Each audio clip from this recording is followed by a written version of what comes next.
Assalamualaikum sahabat semuanya. Semoga kita senantiasa diberi kesehatan dan kelancaran rizkinya. Amin ya Rabbal Alamin. Cincin ajaib Abu Nawas. Pada suatu hari di kota Baghdad, langit bersih seperti cermin yang baru dipoles. Angin bertiup pelan membelai dedaunan pohon kurma.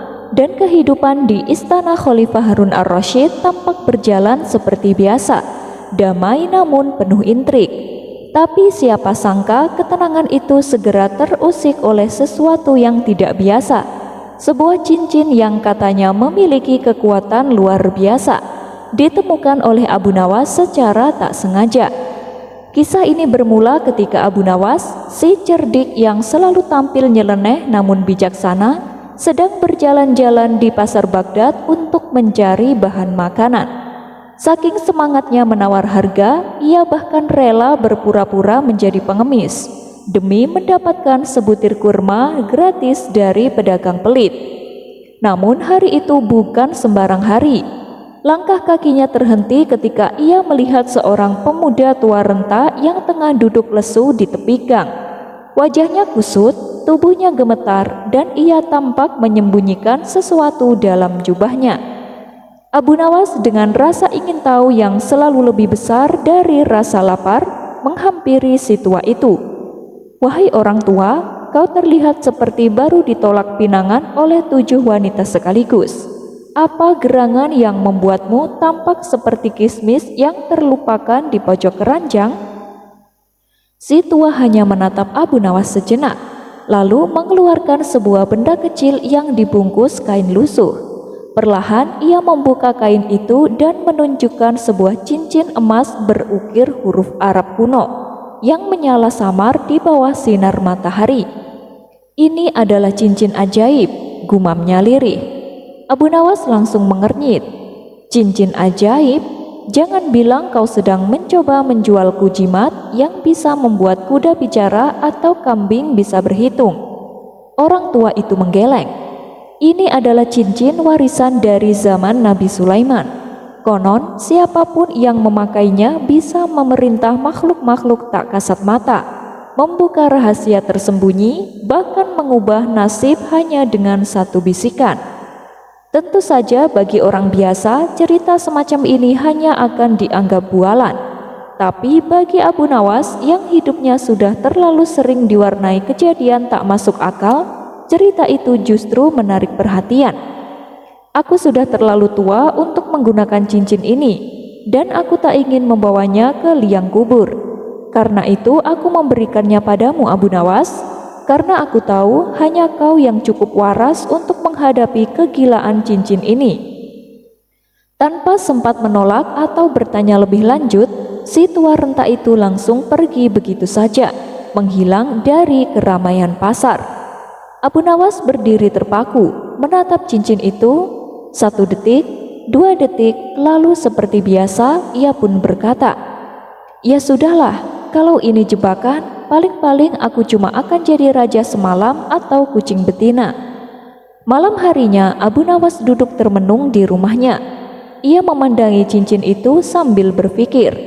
Lalu karena tak ada yang lebih menarik di rumahnya selain tikus yang sedang kawin di pojok ruangan, ia pun memutuskan untuk mencoba cincin itu. "Kalau memang kau cincin ajaib," bisiknya sambil mengenakan cincin di jari manis, "tunjukkan kekuatanmu." Tiba-tiba ruangan berubah. Angin bertiup kencang meski jendela tertutup, dan dari dalam cincin muncul kabut tipis yang membentuk sosok bayangan besar. "Aku adalah jin Marduh, penjaga cincin. Apa kehendakmu wahai tuanku?" Abu Nawas hampir pingsan karena kaget.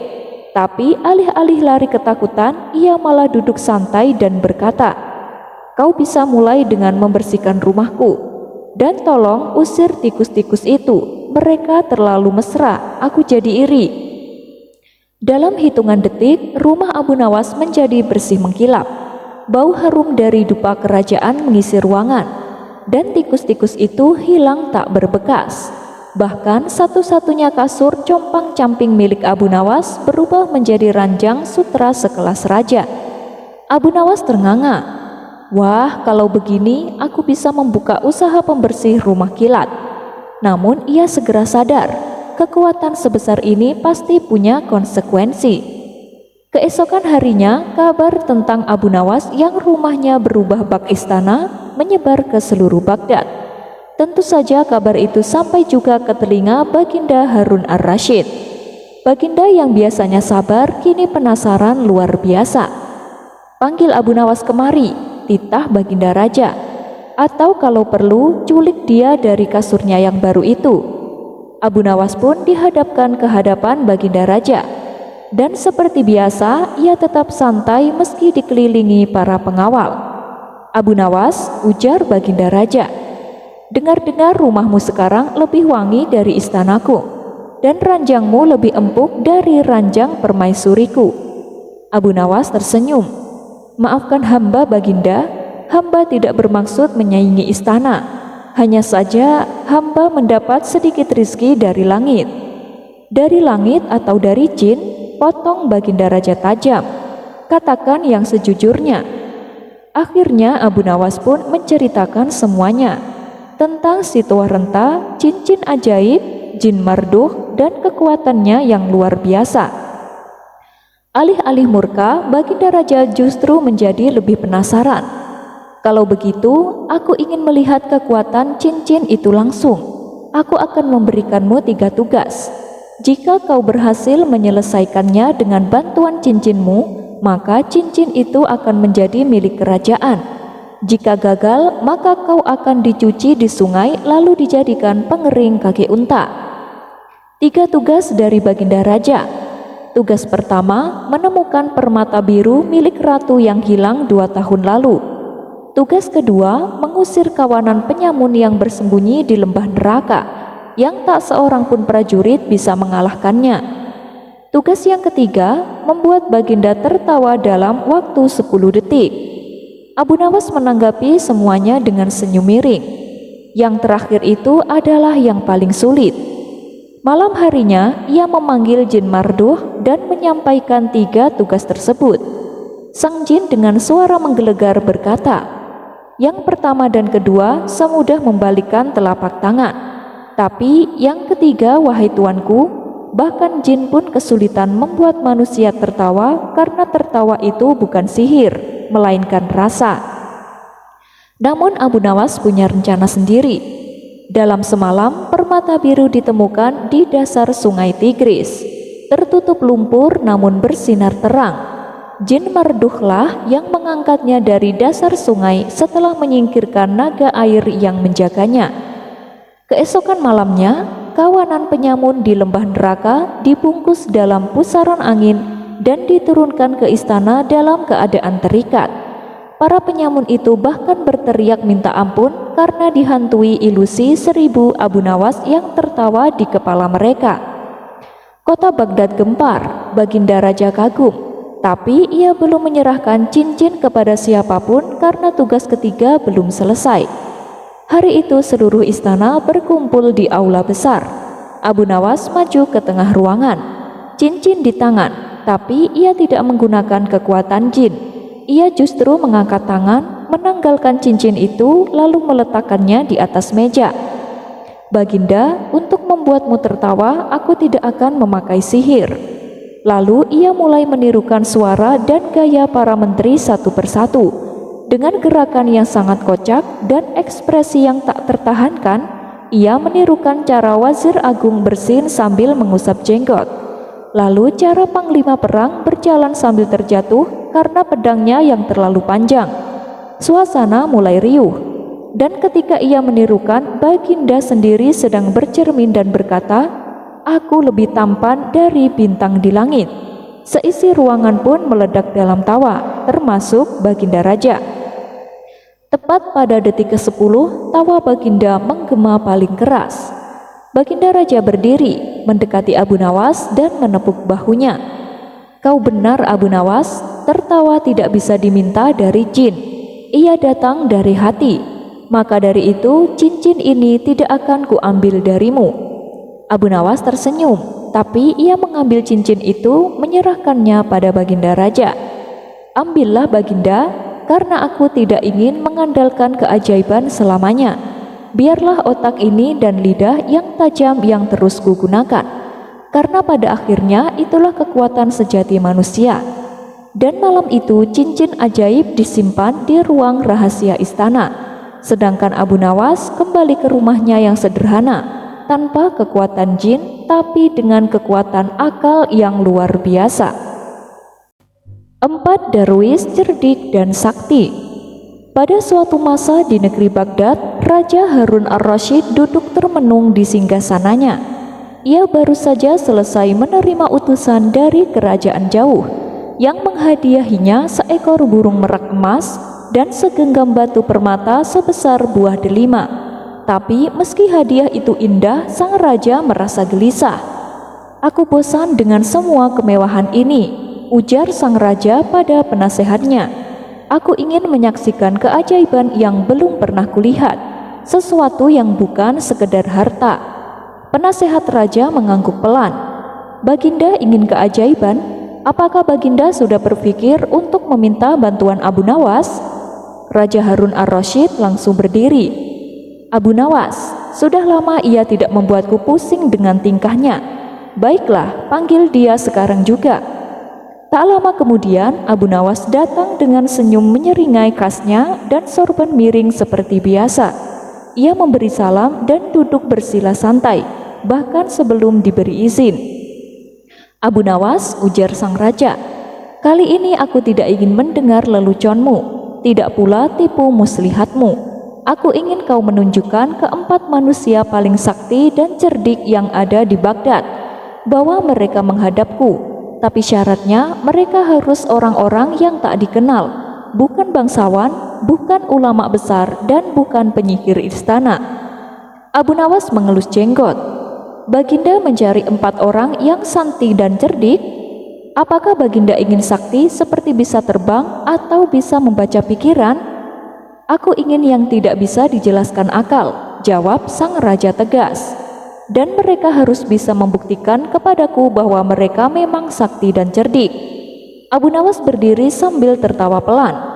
"Tunggu 7 hari Baginda, aku akan membawa 4 darwis paling sakti dan paling cerdik yang pernah Baginda temui." Pada hari pertama, Abu Nawas datang dengan seorang lelaki kurus mengenakan jubah lusuh. Ia membawa sebuah papan kayu bertuliskan huruf-huruf Arab yang rumit. Lelaki itu membungkuk di hadapan raja. "Siapa dia ini?" tanya sang raja. "Namanya Darwis si penghapus. Ia tidak punya kekayaan, tidak punya rumah, tapi konon bisa menghapus dosa dengan kata-kata." Sang raja mencibir. "Itu kerjaan para ulama." "Tunggu dulu," ucap Abu Nawas. "Coba lihat ini." Abu Nawas memanggil seorang pencuri yang telah dijatuhi hukuman cambuk. Sang darwis mendekatinya, berbisik di telinganya, dan ajaib, sang pencuri tiba-tiba menangis keras dan memeluk kaki raja. "Maafkan aku Baginda, aku bersumpah demi Allah, aku akan mengembalikan semua yang kucuri." Sang raja melotot. "Apa yang dibisikkan si darwis itu?" Abu Nawas tertawa. "1 kalimat Baginda, kalau engkau mati malam ini, siapa yang akan membelamu di kubur?" Sang raja terdiam. Dalam hati ia mengakui itu bukan sihir, tapi betapa dalamnya kata-kata itu, sampai bisa membuat hati pencuri mencair. Hari berikutnya Abu Nawas datang lagi. Kali ini dengan seorang lelaki gemuk berkulit gelap, mengenakan sorban besar dan membawa sekantong batu bata. "Ini siapa lagi?" tanya raja. "Darwis si pembangkit," jawab Abu Nawas. "Ia bisa membangkitkan sesuatu yang mati." Sang raja tertawa sinis. "Jangan bilang dia bisa membangkitkan orang mati." Darwis itu tersenyum dan meletakkan sebuah batu bata di depan seekor pohon kering mati. Ia menaburkan garam dan membacakan doa dalam bahasa aneh. Tak lama pohon yang kering itu menumbuhkan 1 tunas hijau. Para menteri kaget. "Itu pasti trik." Darwis itu hanya tertawa. "Aku hanya menanam biji semangka kecil semalam Baginda. Aku tak menghidupkan pohon mati, tapi mengingatkan bahwa kehidupan bisa muncul bahkan dari tanah paling kering. jika kita tahu caranya." Raja termenung. "Dia tidak membangkitkan orang mati," ujar sang raja, "tapi membangkitkan harapan dari kematian." Hari ketiga, Abu Nawas datang membawa lelaki tua bertongkat. Wajahnya lusuh, matanya tertutup kain. "Ini siapa?" tanya raja. "Darwis si penembus, Baginda. Ia buta tapi bisa melihat isi hati manusia." Raja memanggil 3 pelayan yang tidak dikenal oleh siapapun. Ia memerintahkan mereka berdiri di depan sang Darwis. Tanpa membuka matanya, Darwis itu menunjuk satu demi satu. Yang ini penakut, yang ini serakah, yang satu ini sedang jatuh cinta. Pelayan yang terakhir langsung tersipu. Para menteri mulai berbisik kagum. "Bagaimana kau tahu?" tanya sang raja. Suaranya, nafasnya, gerakan kecil tubuhnya. Mata boleh tertutup, tapi hati tetap terbuka. Hari keempat, datanglah Darwis keempat. Ia berpakaian seperti orang biasa dan membawa sebuah peti kosong. Ia meletakkannya di depan raja. "Siapa ini?" "Darwis si penghilang," kata Abu Nawas. "Dia bisa menghilangkan sesuatu yang tidak terlihat." Raja mengangkat alis. "Apa maksudmu?" Sang Darwis berkata, "Baginda, coba masukkan ketakutanmu ke dalam peti ini." Sang raja tertawa. "Mana mungkin?" Tapi kemudian ia terdiam. Perlahan ia menulis sesuatu di secari kertas. "Takut kehilangan rakyatku karena kesombonganku." Ia memasukkan kertas itu ke dalam peti. Sang Darwis membakar petinya dan kertas itu menghilang. Dan anehnya, sejak hari itu sang raja menjadi jauh lebih bijak dan rendah hati. "Apa yang terjadi sebenarnya?" bisik seorang menteri. "Darwis itu tidak menghilangkan rasa takut," jawab Abu Nawas. "Ia hanya mengajarkan Baginda cara melepaskannya." Pada hari ketujuh, keempat Darwis berdiri di hadapan sang raja. Keempat Darwis ini tidak terbang, tidak mengubah batu menjadi emas, tidak memanggil hujan, tapi mereka menunjukkan padaku kekuatan yang lebih hebat, menyentuh hati, menumbuhkan harapan, membaca kebenaran, dan melepaskan ketakutan. Raja Harun ar-Rasyid memandang Abu Nawas dan tersenyum. "Kau menang kali ini, Abu Nawas. Mereka bukan penyihir, mereka lebih dari itu. Mereka penyembuh jiwa." Abu Nawas membungkuk. "Dan seperti yang Baginda minta, mereka orang-orang yang tak dikenal. Tapi kini Baghdad akan mengingat mereka sebagai 4 Darwis sakti dan cerdik." Senyuman membawa petaka. Dikisahkan, pada suatu hari seorang darwis akan memasukkan sepotong roti ke mulutnya.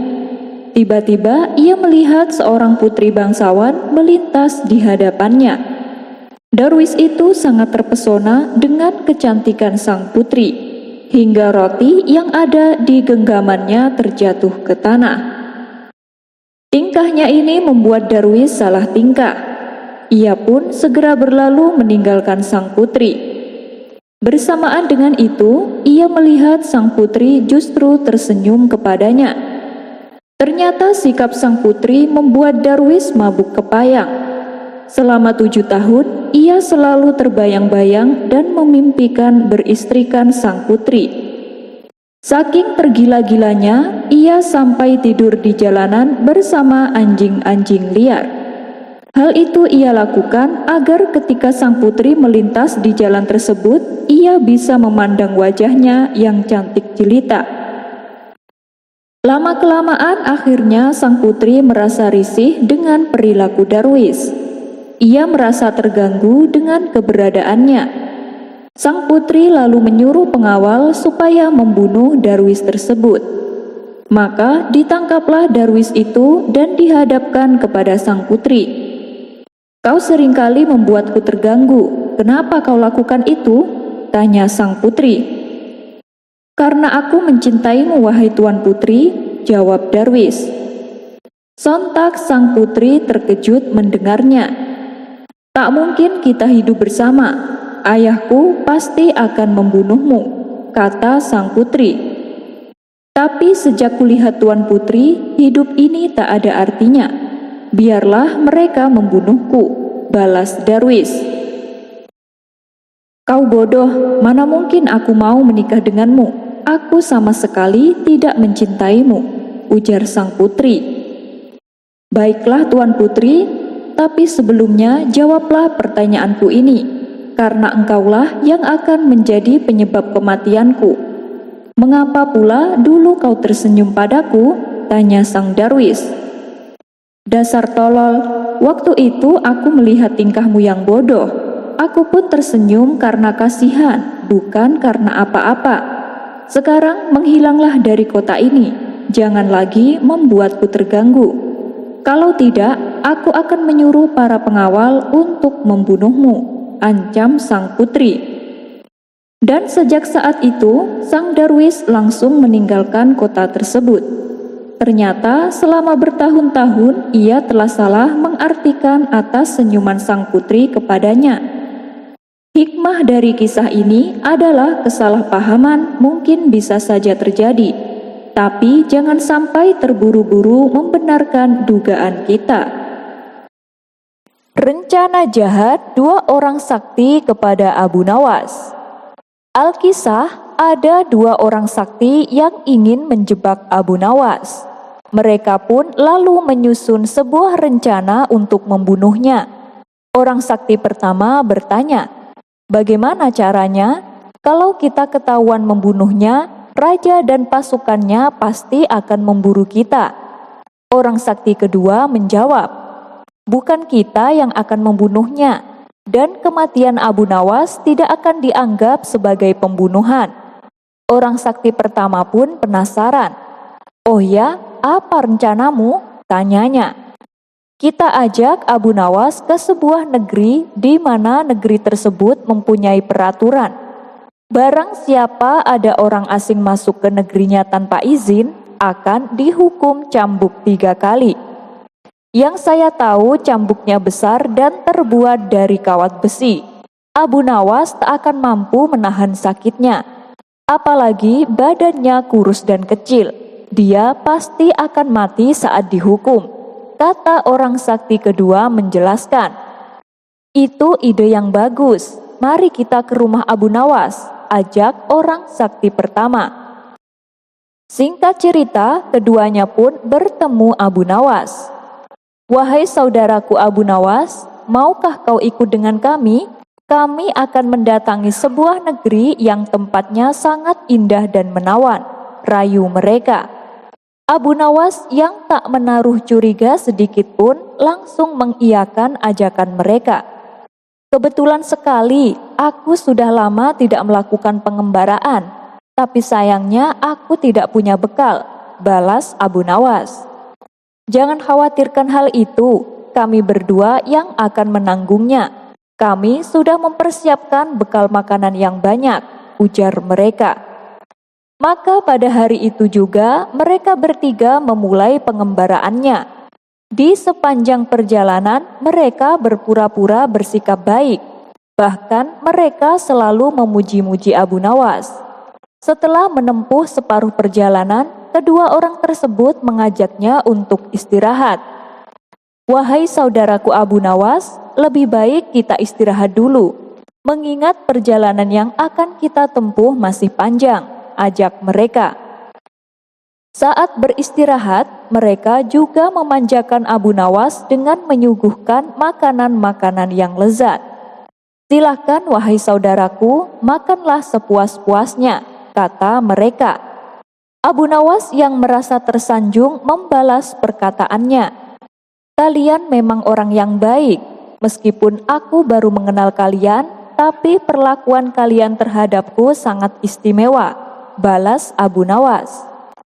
Tentu saja wahai saudaraku, engkau adalah orang yang sangat kami kagumi, dan kami sangat merasa terhormat bisa mengembara dengan orang sepertimu, kata mereka berpura-pura. Kemudian pada keesokan harinya mereka melanjutkan pengembaraannya. Hingga pada akhirnya sampailah mereka di negeri yang dituju. Ketika akan memasuki gerbang negeri tersebut, salah satu dari mereka berkata, "Lihatlah Abu Nawas, negeri ini sangat indah dan elok. Mari kita masuk ke dalamnya."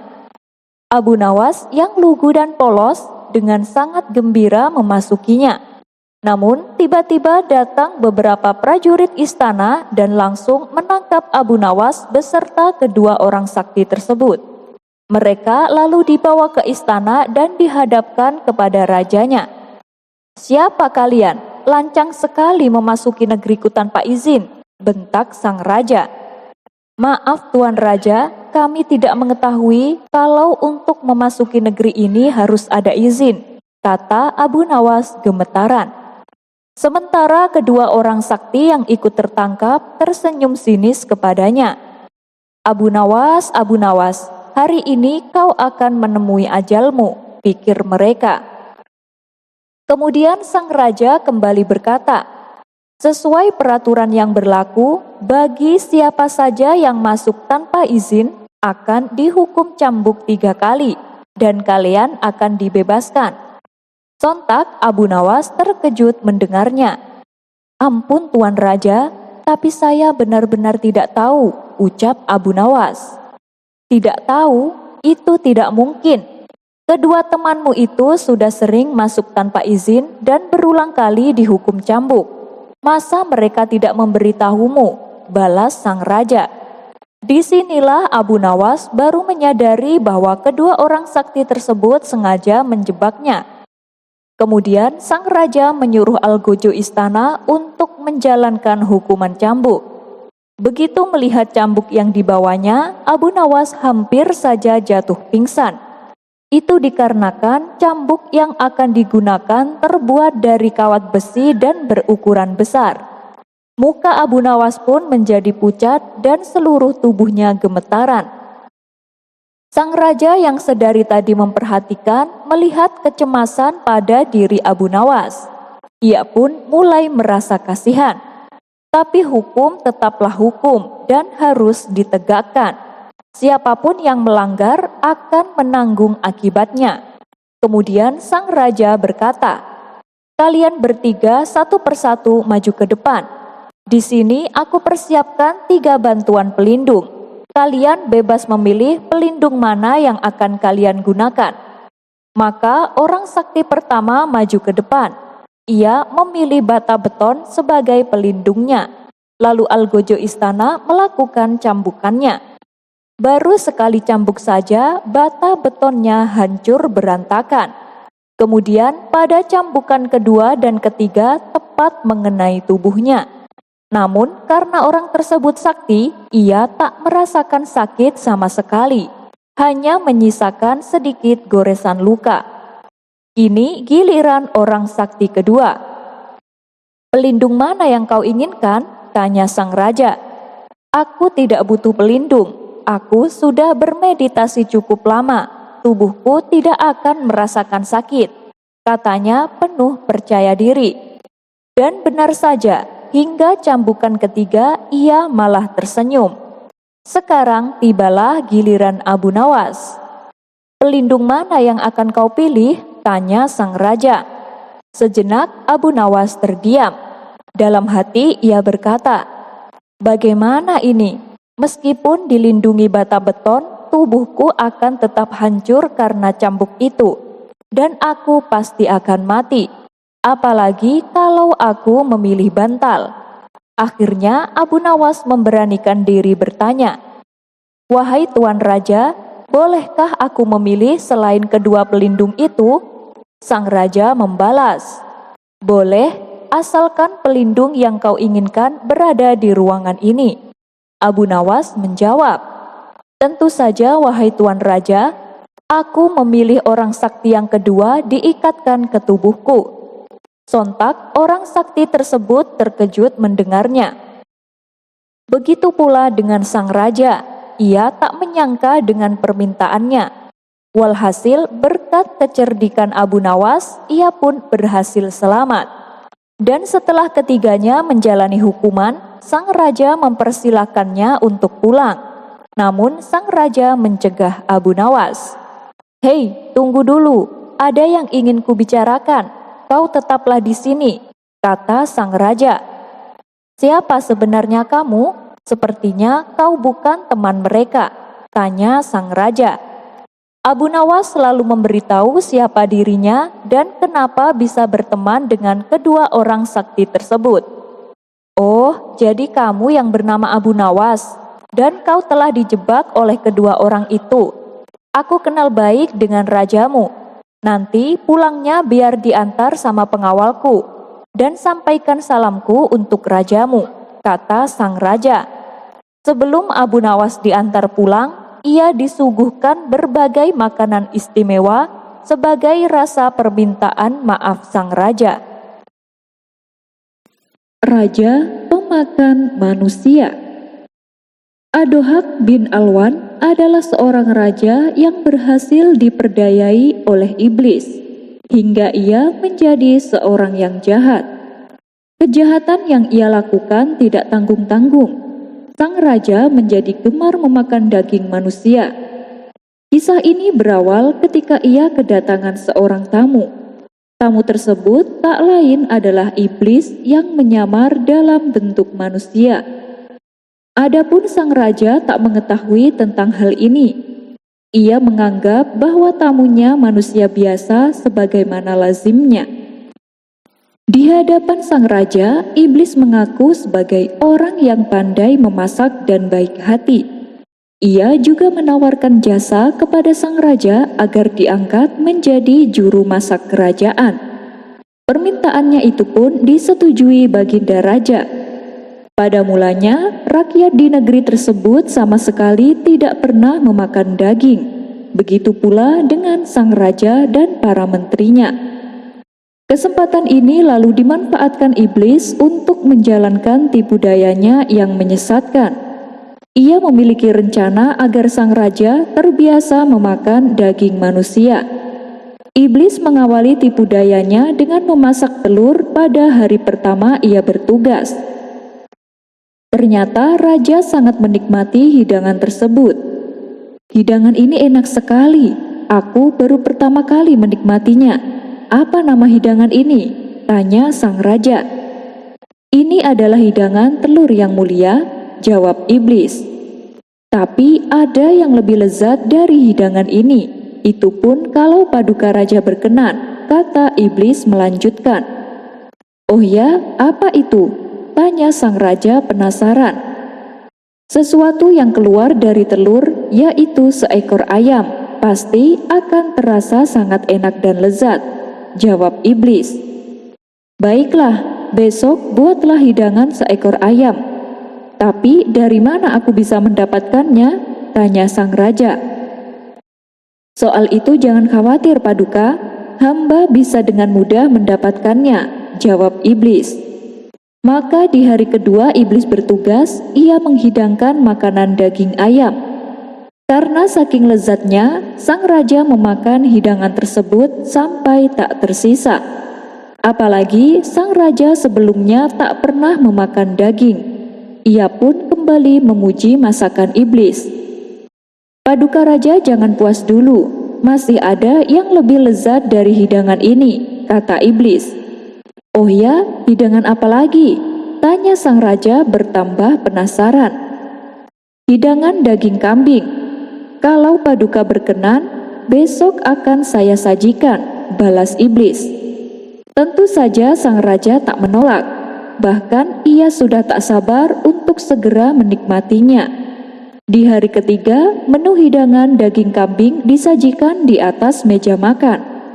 Tanpa menunggu lama, sang raja langsung menyantapnya bersama para menteri istana. Mereka pun merasa puas dan memuji kinerja iblis. Di hari keempat, menu hidangan berganti menjadi daging unta. Di hari kelima, menu hidangan berganti menjadi daging sapi. Begitulah seterusnya. Dan sejak saat itu, sang raja terbiasa memakan daging. Kejadian ini berlangsung selama beberapa waktu, hingga pada suatu ketika iblis meminta suatu hal kepada raja.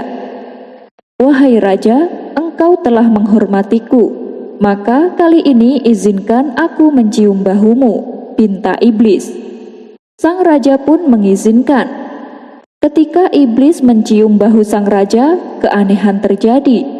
Dari bahu raja tiba-tiba muncul 2 ular dan tidak bisa pergi. 2 ular itu tetap tinggal di bahu itu selamanya. Atas kejadian ini barulah sang raja mengetahui bahwa juru masak istananya adalah iblis. "Kau telah membuatku celaka. Apa obatnya?" tanya sang raja. "Obatnya adalah otak manusia. Bila kau tak ingin ular-ular itu memangsamu, berilah mereka 4 otak manusia," jelas iblis. Setelah berkata demikian, kemudian iblis pergi entah kemana dan tak pernah muncul kembali. Sejak kejadian itu, sang raja memerintahkan salah satu menterinya untuk mencarikan tumbal, yakni 4 manusia. Setelah dibunuh, otak 4 orang ini diambil dan dijadikan makanan ular yang ada di bahu raja. Tragedi ini berlangsung cukup lama, sekitar 300 tahun.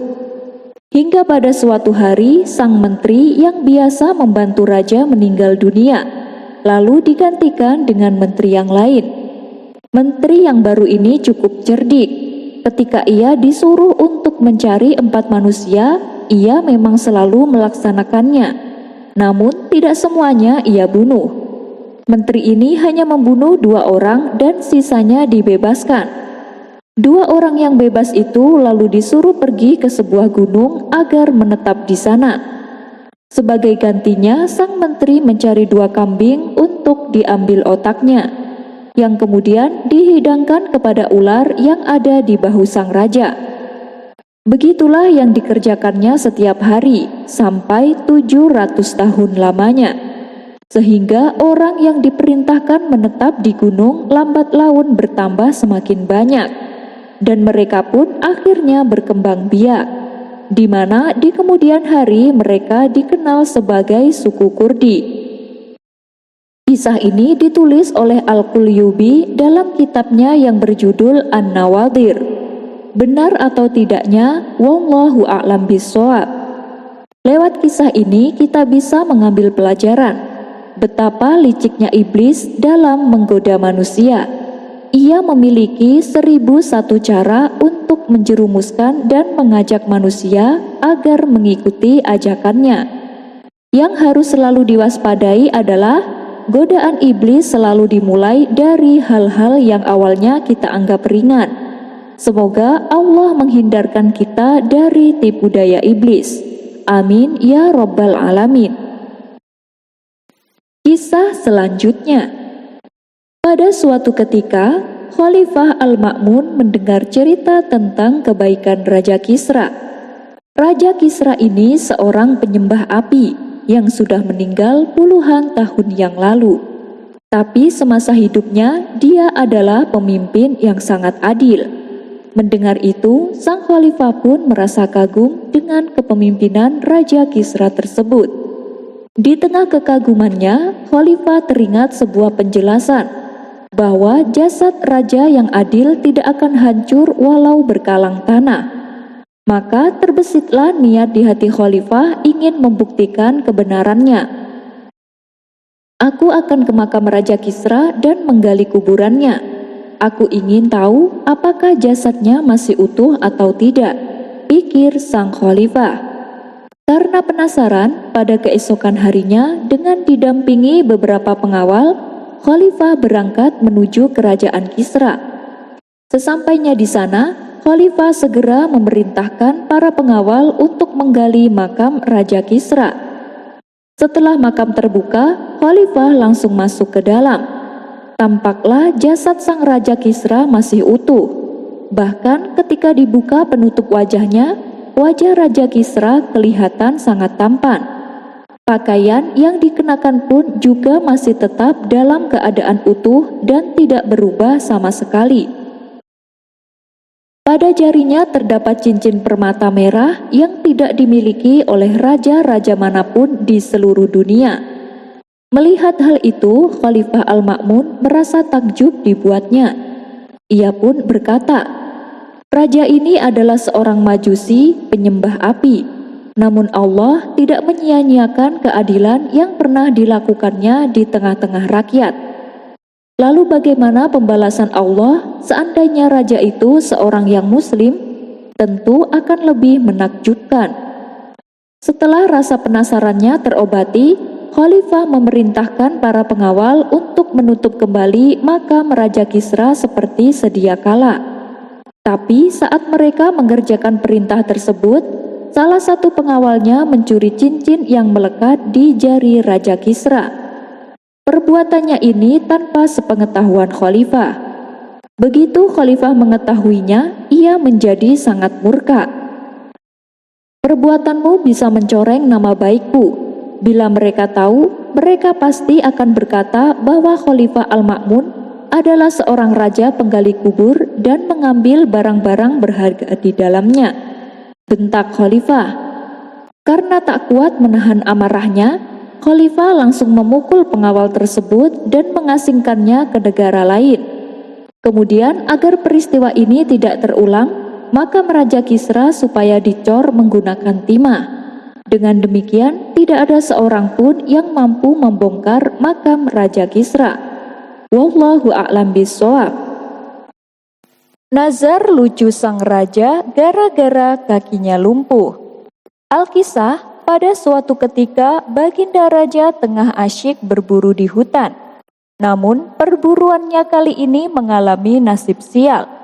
Bukannya mendapat hewan buruan, malah ia diserang oleh seekor macan. Kakinya diterkam dan digigit. Untunglah beberapa pengawal istana berhasil menyelamatkannya. Akan tetapi akibat serangan tersebut, kaki Baginda Raja menjadi lumpuh. Sudah banyak tabib yang didatangkan untuk menyembuhkan kelumpuhannya, namun tak ada satupun dari mereka yang berhasil. Kini Baginda Raja hanya bisa terbaring di tempat tidur sambil meratapi nasibnya. Hampir saja ia putus asa dan ingin mengakhiri hidupnya, tapi keinginan tersebut dicegah oleh sang permaisuri. "Wahai suamiku, sadarlah, hilangkan pikiran keji itu. Masih beruntung kau tetap hidup," balas sang permaisuri. Akhirnya berkat nasihat sang permaisuri, lama-kelamaan Baginda Raja bisa menerima takdir yang menimpanya. Kini Baginda Raja bisa tersenyum kembali, meskipun dengan kondisi kakinya yang lumpuh. Pada suatu hari Abu Nawas datang ke istana untuk menghibur Baginda Raja. Ia pun menceritakan kisah-kisah lucu yang membuat Baginda Raja tertawa. Namun tak berselang lama, wajah Baginda Raja kembali menjadi murung. "Ada apa, Paduka? Apakah Paduka tidak suka dengan ceritaku?" tanya Abu Nawas. "Tidak, Abu Nawas, aku sangat terhibur dengan ceritamu. Andai saja kakiku tidak lumpuh, mungkin aku tidak akan seperti ini," kata Baginda Raja dengan suara lirih. Mendengar itu, Abu Nawas pun menghela nafas. "Sudahlah Paduka, Paduka jangan memikirkan hal itu. Harusnya Paduka bersyukur karena masih diberi umur panjang," tutur Abu Nawas. "Iya Abu Nawas, tapi aku ingin sembuh. Aku ingin kakiku seperti dulu lagi," balas Baginda Raja. Sejenak Abu Nawas terdiam. Ia tampak memikirkan sesuatu. Tiba-tiba ia pun berkata, "Paduka yang mulia, saya punya solusi agar kaki Paduka bisa sembuh." Baginda Raja membalas, "Percuma Abu Nawas, kamu bisa apa? Kamu ini bukan tabib. Semua tabib sudah aku datangkan, dan rata-rata mereka mengatakan bahwa kelumpuhan ini susah disembuhkan," terang Baginda Raja. "Benar Paduka, saya sudah tahu itu. Tapi Paduka pasti belum mencoba cara ini," timpal Abu Nawas. "Cara apa?" tanya Baginda Raja penasaran. "Jalan terakhir bagi manusia agar keinginannya dikabulkan cuma satu, yaitu bernazar. Apa salahnya bila dicoba?" kata Abu Nawas. Mendengar itu, Baginda Raja pun tertegun. "Benar juga ucapanmu Abu Nawas. Baiklah, aku akan bernazar. Bila kakiku sembuh dari kelumpuhan, aku akan mensedekahkan separuh kerajaanku, ucap Baginda Raja. Maaf Paduka yang mulia, kalau nazarnya cuma seperti itu, saya tidak yakin bisa sembuh, ujar Abu Nawas. Lalu, harus nazar yang bagaimana? Tanya Baginda Raja. Nazarlah yang agak tidak masuk akal, yang susah dikerjakan Paduka, karena untuk menyembuhkan kelumpuhan Paduka butuh keajaiban yang tidak masuk akal juga, jelas Abu Nawas. Baginda Raja pun terdiam, memikirkan nazar apa yang akan ia buat. Setelah berpikir cukup lama, Baginda Raja berkata, "Wahai Abu Nawas, saksikanlah, bila aku sembuh dari kelumpuhan, aku akan naik keledai dan tidak akan turun darinya selamanya." Spontan Abu Nawas terkejut mendengarnya. "Apakah Paduka serius dengan nazar Paduka?" tanya Abu Nawas tak percaya. "Iya Abu Nawas, aku serius dengan nazar yang aku ucapkan," jawab Baginda Raja. Beberapa minggu setelah bernazar, keajaiban dialami Baginda Raja. Kakinya yang tadinya lumpuh berangsur-angsur membaik, bahkan sedikit demi sedikit mulai bisa digerakkan. Akhirnya kaki Baginda Raja sudah benar-benar sembuh dari kelumpuhan. Betapa bahagianya hati sang raja. Ia pun mengundang Abu Nawas ke istana untuk mengucapkan rasa terima kasih. "Wahai Abu Nawas, saranmu sangat manjur. Lihatlah, kakiku sudah sembuh. Aku sudah bisa berjalan seperti sedia kala," kata Baginda Raja bahagia. "Alhamdulillah Paduka, saya ikut senang melihatnya," sahut Abu Nawas. "Tapi Abu Nawas, bagaimana dengan nazarku? Aku tidak mungkin mengingkarinya. Namun aku juga merasa berat menjalaninya. Bagaimana ini Abu Nawas?" tanya Baginda Raja merasa sedih. "Loh, itu kan sudah jadi kewajiban Paduka. Paduka harus menjalaninya dengan ikhlas," balas Abu Nawas. Tanpa menunggu lama, Abu Nawas segera membawakan keledai dan menyuruh Baginda Raja menaikinya. Dengan berat hati, Baginda Raja menuruti perkataan Abu Nawas. "Mari Paduka ikut saya," ajak Abu Nawas. Kemudian Abu Nawas mengajak Baginda Raja jalan-jalan di taman istana. Ketika sampai di dekat pohon kurma, Abu Nawas berkata, "Paduka yang mulia, panjatlah pohon kurma ini." Baginda Raja membalas, "Tidak Abu Nawas, aku tidak boleh turun dari keledai. Aku tidak mau melanggar nazarku." Abu Nawas kembali berkata, "Paduka, panjatlah dari atas punggung keledai."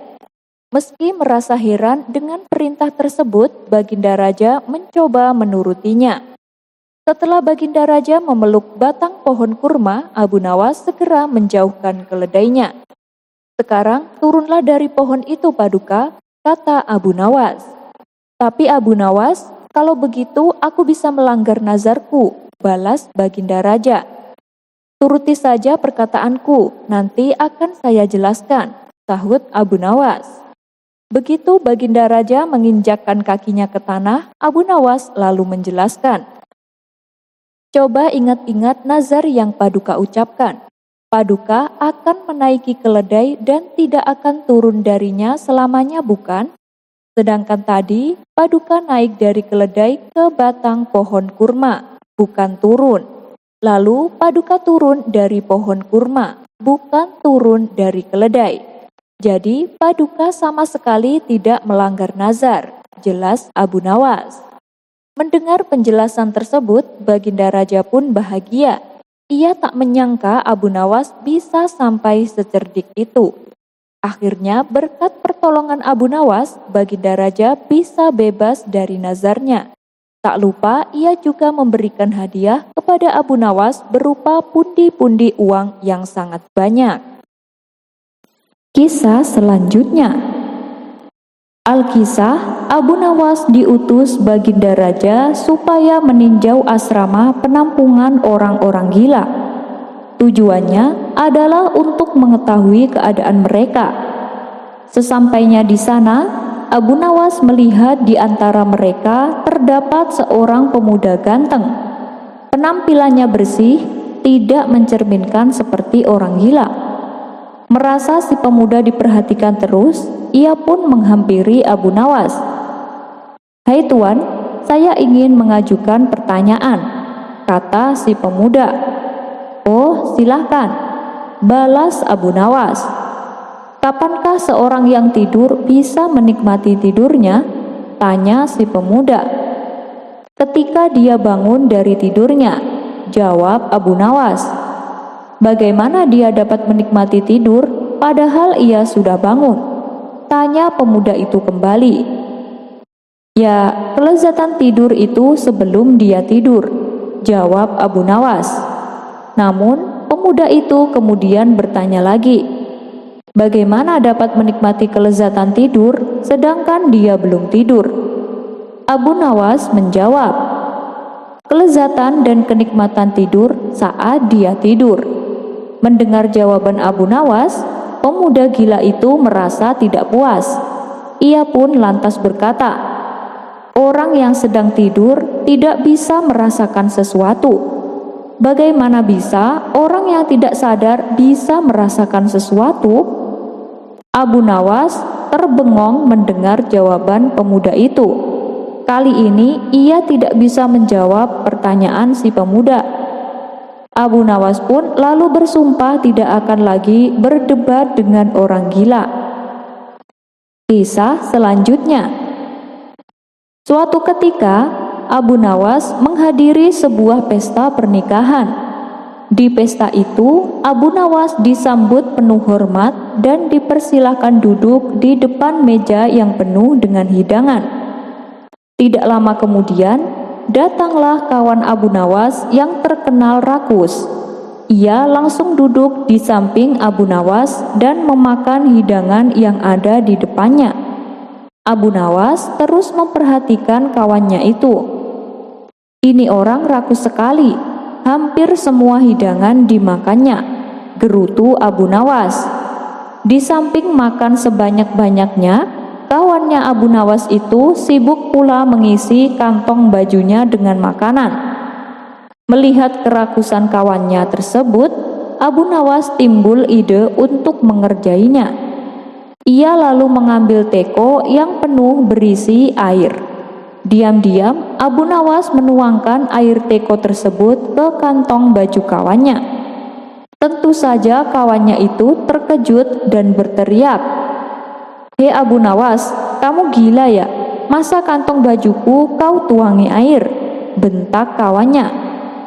"Maaf kawan, aku tidak bermaksud jahat," tutur Abu Nawas.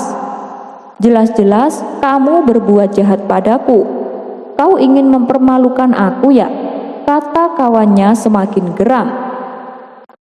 "Sekali lagi saya mohon maaf kawan, saya tidak ada niatan untuk mempermalukanmu. Tapi tadi kulihat betapa banyak makanan yang ditelan oleh kantong bajumu. Saya khawatir dia akan haus. Karena itu kuberi minum secukupnya," ujar Abu Nawas. Semua tamu yang hadir tertawa terpingkal-pingkal mendengar perkataan Abu Nawas. Sementara kawannya itu langsung meninggalkan pesta dengan menahan rasa malu. Kisah selanjutnya.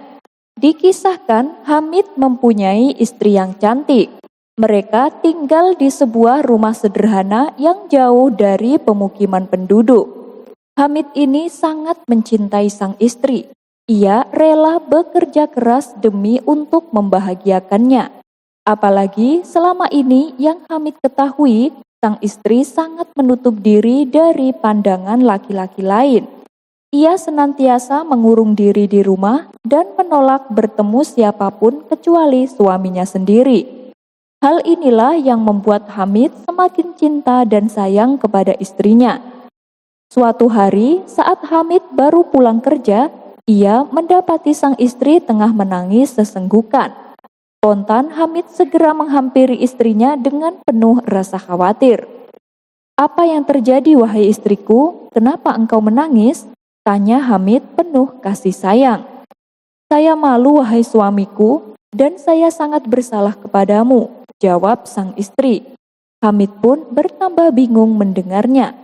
"Memangnya kenapa? apa yang membuatmu merasa malu dan bersalah? Tanya Hamid kembali. Saya malu pada burung-burung di atas pohon itu. Setiap pagi saat engkau pergi bekerja, mereka selalu mengintipku lewat jendela. Saya malu sekali, wahai suamiku, kata sang istri. Maksudmu burung-burung di pohon yang ada di depan rumah kita? Tanya Hamid memastikan.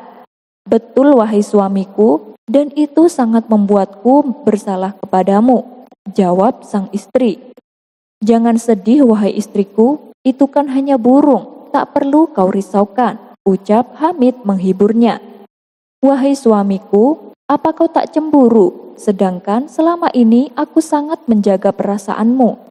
Aku tak mengizinkan siapapun bisa melihatku kecuali dirimu, wahai suamiku, ujar sang istri sambil menangis terisak. Mendengar pengakuan tersebut, Hamid bertambah kagum dibuatnya.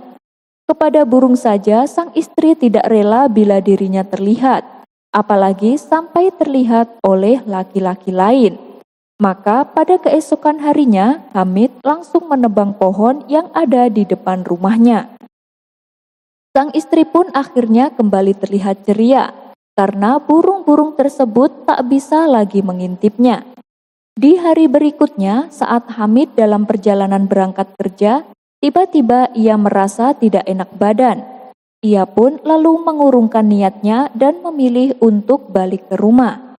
Setibanya di rumah, Hamid dikejutkan oleh perilaku sang istri.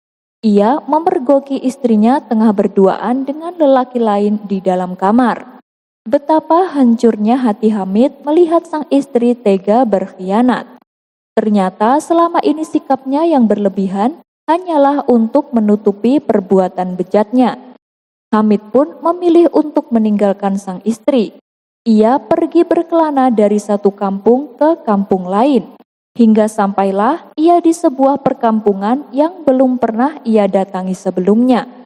Untuk menghilangkan rasa penatnya, Hamid lalu mampir ke sebuah warung. Saat ia sedang santai menikmati secangkir teh, lewatlah seseorang berjalan menuju masjid. Dari jubah yang dikenakannya, ia terlihat seperti seorang ulama. Namun yang membuat Hamid heran, orang tersebut berjalan dengan cara berjinjit-jinjit. Aneh sekali orang itu, gumam Hamid dalam hati. Karena penasaran, ia pun bertanya kepada pemilik warung. Maaf tuan, orang yang barusan lewat itu siapa ya? Si pemilik warung lalu memberitahu kalau orang yang dimaksud Hamid adalah ulama terpandang dan disegani. Dia juga seorang ketua takmir masjid. Lalu kenapa dia jalannya berjinjit? Apakah memang sudah sejak lahir? Tanya Hamid kembali. Oh tidak, dia berjalan seperti itu karena sangat berhati-hati. Dia sangat menjaga dirinya supaya jangan sampai terkena najis, jawab si pemilik warung. Tak lama kemudian datanglah beberapa orang. Mereka langsung duduk di samping Hamid dan memesan minuman. Mereka lalu membicarakan masalah serius yang sedang terjadi di kampung tersebut. Kita harus menemukan pelakunya. Kasus ini pokoknya harus terungkap, kata salah satu dari mereka. Benar, siapapun pelakunya harus dihukum berat, karena telah berani mencuri uang masjid, sahut yang lain. Obrolan mereka terlihat semakin serius dan mulai memanas. Maaf tuan-tuan, kalau saya tidak salah dengar, apakah uang di masjid kalian telah dicuri? Tanya Hamid menyela. Iya benar, dan kami belum menemukan siapa pelakunya, jawab mereka. Sepertinya saya tahu siapa pelakunya. Pelakunya adalah ketua takmir masjid kalian, kata Hamid memberitahu. Bagaimana mungkin? Dia itu orang alim dan sangat disegani. Jangankan mencuri, terhadap najis saja dia sangat berhati-hati. Anda jangan sembarangan menuduh, balas mereka. Bukankah kalian sudah memeriksa semua pengurus masjid, tapi kalian melewatkan ketuanya? Cobalah periksa dia dengan cara diam-diam supaya tidak ketahuan olehnya, ujar Hamid menyarankan. Beberapa hari kemudian, setelah investigasi dilakukan secara diam-diam, Ternyata terbukti bahwa pelakunya adalah ketua masjid yang berpenampilan layaknya ulama. Suatu ketika saat Hamid kembali mendatangi kampung tersebut, ia langsung dihampiri warga setempat. "Tuan, bagaimana Anda bisa tahu kalau pelakunya adalah dia?" tanya para warga. Berlebih-lebihan dalam suatu perkara biasanya hanya untuk menutup-nutupi moralnya yang bejat, jawab Hamid menjelaskan. "Maksudnya berlebih-lebihan seperti apa?" tanya mereka penasaran. Di tengah masyarakat, dia selalu berjalan berjinjit-jinjit dengan alasan takut terkena najis. Padahal untuk menjaga dari najis tidak perlu bersikap berlebih-lebihan seperti itu. "Dulu aku punya istri, dia sangat menutup diri dari siapapun. Bahkan dalam pengakuannya, dia tidak mau kalau sampai terlihat oleh burung dengan alasan karena dia malu dan menjaga fitnah. Awalnya saya sempat takjub dan kagum. Saya sampai menebang pohon di depan rumah tempat para burung-burung itu bersarang. Ternyata di balik sikapnya yang berlebih-lebihan ini, dia malah selingkuh dengan lelaki lain," kata Hamid menceritakan. Asal mula Lailatul Qadar. Di setiap datangnya bulan Ramadan, ada salah satu malam yang sangat dinanti-nantikan umat Islam, yaitu malam Lailatul Qadar. Pada malam tersebut, semua amal ibadah kita yang hanya semalam akan dihitung seperti ibadah selama 1000 bulan. Dan ternyata kisah awal mula adanya Lailatul Qadar berhubungan erat dengan kisah Nabi Sam'un. Nabi Sam'un adalah seorang nabi yang sangat gagah perkasa dan juga mempunyai kekuatan yang luar biasa. Kisah Nabi Sam'un ini bahkan dijadikan tokoh film oleh bangsa Eropa. Nama Sam'un pun berubah menjadi Samson. Dalam kitab Mukasyafatul Qulub karya Imam Al-Ghazali diceritakan, pada suatu malam di bulan Ramadan, Rasulullah berkumpul dengan para sahabatnya. Tiba-tiba tanpa sebab Rasulullah tersenyum sendiri. Melihat hal itu, salah satu sahabatnya bertanya, "Kenapa engkau tersenyum ya Rasulullah?" Rasulullah menjawab, "Diperlihatkan kepadaku hari akhir, ketika di mana seluruh manusia dikumpulkan di padang mahsyar. Semua nabi dan rasul berkumpul bersama umatnya, masing-masing masuk ke dalam surga. Namun ada salah seorang nabi yang tidak mempunyai pengikut satupun. Ia berjalan dengan membawa pedang di tangannya, lalu ia masuk ke dalam surga. Dia adalah Nabi Sam'un." Lalu Rasulullah bercerita tentang kehebatan Nabi Sam'un. Namanya adalah Sam'un Al-Ghazi. Sam'un artinya matahari.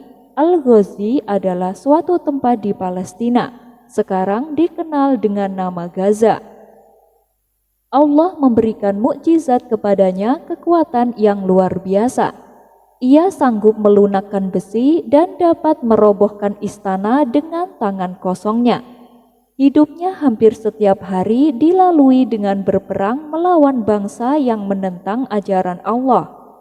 Terlebih dengan pedang ajaib yang selalu ia bawa kala berperang.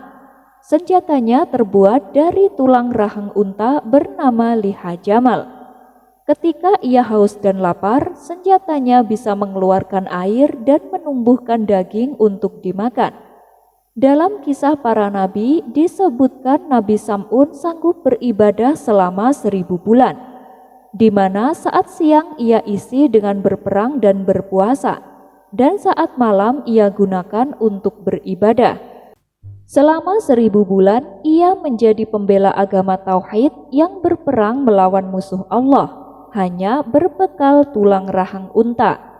Ketangguhan dan keperkasaan Nabi Sam'un dipergunakan untuk menentang penguasa zalim dan juga memberantas kemungkaran yang dilakukan oleh orang-orang kafir. Sang raja Bani Israel bingung dengan cara apa lagi supaya bisa mengalahkan Nabi Sam'un. Pernah suatu ketika sang raja mengerahkan 1000 pasukan untuk membunuh Nabi Sam'un. Namun semua pasukannya justru yang mati terbunuh. Berbagai upaya pun dilakukan sang raja. Akhirnya atas saran dari para penasehatnya diumumkanlah sebuah sayembara. Barang siapa yang dapat menangkap Nabi Sam'un ataupun membunuhnya akan mendapat hadiah emas dan permata yang berlimpah. Tapi lagi-lagi sang raja menemui jalan buntu. Karena tak ada seorang pun yang berani melakukannya, cara licik pun lalu dilakukan oleh sang raja. Ia membujuk istri Nabi Sam'un untuk bekerja sama. Apabila ia berhasil menangkap Nabi Sam'un, maka sang raja akan menghadiahi emas dan permata yang berlimpah. Rupanya hal ini membuat istri Nabi Sam'un berkhianat. Ia tergiur dengan hadiah yang ditawarkan sang raja. Dikala Nabi Sam'un sedang tidur, diikatlah oleh istrinya dengan menggunakan tambang yang besar dan kuat. Keesokan harinya, setelah Nabi Sam'un bangun, ia kaget mendapati dirinya terikat. Namun dengan mudahnya ikatan tambang yang melilitnya ia lepaskan. Nabi Sam'un pun heran mengapa istrinya mengikatnya dengan tambang. Setelah ditanya kenapa, sang istri menjawab, "Aku hanya ingin mengetahui seberapa kuatkah engkau wahai suamiku." Mendengar alasan tersebut, Nabi Sam'un pun hanya tersenyum. Pada malam berikutnya, sang istri kembali melakukan percobaan yang kedua. Kali ini ia mengikat Nabi Sam'un dengan rantai yang terbuat dari baja. Esok paginya, Nabi Sam'un pun terbangun dari tidurnya. Ia kembali kaget dengan apa yang dilakukan oleh istrinya. Nabi Sam'un mengerahkan sedikit kekuatannya, sehingga lepaslah ikatan rantai baja yang mengikat tubuhnya. "Ternyata kekuatanmu sungguh luar biasa, wahai suamiku," kata sang istri memuji. "Wahai suamiku, aku masih penasaran, apa sih kelemahanmu?" tanya sang istri ingin tahu. Karena saking sayang dan cintanya kepada sang istri, Nabi Sam'un pun mengatakan rahasia kelemahannya. "Bila kau ingin mendapatkanku dalam keadaan tak berdaya, maka ikatlah aku dengan potongan rambutku. Tapi simpanlah rahasia ini, jangan sampai orang-orang kafir mendengarnya." Pada malam berikutnya, ketika Nabi Sam'un telah tertidur, sang istri menggunting rambut Nabi Sam'un. Lalu rambut tersebut ia gunakan untuk mengikat suaminya. Dan ternyata benar, Nabi Sam'un pun menjadi lemah tak berdaya. Keesokan harinya, istrinya melaporkan kepada sang raja bahwa ia telah mengetahui kelemahan suaminya. Dan kini suaminya dalam keadaan terikat tak berdaya. Mendengar Nabi Sam'un telah berhasil dilumpuhkan, sang raja segera mengutus rombongan prajurit untuk membawa Nabi Sam'un ke hadapannya. Setibanya di istana, tangan dan kaki Nabi Sam'un langsung diikat dan dibentangkan di antara pilar-pilar istana. Tubuhnya yang lemas terus-terusan mendapatkan siksaan. Penyiksaan tersebut sengaja dipertontonkan di hadapan rakyatnya, seolah-olah mereka merayakan kemenangan. Karena tidak ada lagi orang yang melarang perjudian, minum minuman keras, dan mereka pun bebas melakukan apa saja. Dalam keadaan lemah, Nabi Sam'un lalu berdoa kepada Allah. Ia memohon pertolongan dan meminta agar kekuatannya dikembalikan seperti sedia kala. Doa Nabi Sam'un pun dikabulkan oleh Allah Subhanahu wa Ta'ala. Tali-tali yang mengikatnya ia tarik dengan sekuat tenaga, sehingga menyebabkan pilar-pilar istana sang raja roboh berantakan. Raja bersama seluruh penduduk kota semuanya mati tertimbun reruntuhan istana, termasuk istri Nabi Sam'un sendiri. Sejak saat itulah Nabi Sam'un bertaubat kepada Allah. Ia tidak akan lagi terlena oleh bujuk rayu wanita. Ia juga berjanji selama 1000 bulan ia akan menghabiskan waktu siangnya dengan berpuasa dan berperang membunuh orang-orang kafir, sedangkan malamnya akan ia gunakan untuk beribadah. Ketika Rasulullah selesai menceritakan kisah Nabi Sam'un, para sahabat-sahabat ini sangat takjub kepada Nabi Sam'un. Di antara sahabat ada yang iri dengan berkata, "Ya Rasulullah, kami juga ingin memiliki pahala ibadah seperti ibadahnya Nabi Sam'un. Kemudian Rasulullah diam sejenak sembari memohon kepada Allah.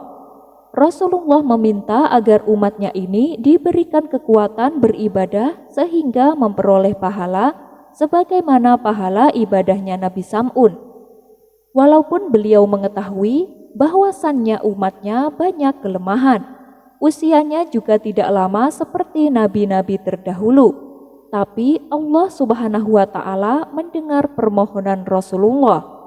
Kemudian turunlah wahyu kepada Rasulullah surat Al-Qadar, di mana surat tersebut menjelaskan keistimewaan malam Lailatul Qadar. Abu Nawas memantati baginda raja tapi malah mendapat hadiah. Di sebuah warung kopi, teman-teman Abu Nawas sedang membicarakan dirinya. Mereka kagum dengan kecerdikan Abu Nawas. Setiap kali sang raja memberikan tantangan selalu dapat dikalahkannya. Walhasil Abu Nawas sering pulang membawa hadiah. Salah satu dari mereka berkata, "Aku ada ide sebuah tantangan untuk Abu Nawas, tapi kayaknya Abu Nawas tidak akan berani. Kalaupun dia menerima tantangan ini, yang pasti dia akan kalah dan bisa-bisa dihukum pancung oleh sang raja." "Tantangan apakah itu?" tanya mereka penasaran.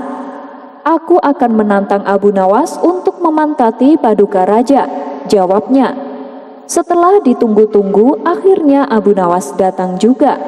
"Nah, ini Abu Nawas datang," kata salah seorang dari mereka. "Ada apa memangnya?" tanya Abu Nawas. "Kami semua tahu kecerdikanmu sering membuat paduka raja kewalahan. Apapun tantangan dari paduka raja bisa kamu kalahkan. Tapi kami punya tantangan untukmu, itu pun kalau kamu berani," kata mereka membuka percakapan. "Apa yang harus kutakutkan? Tidak ada yang perlu ditakuti kecuali Allah," kata Abu Nawas menantang.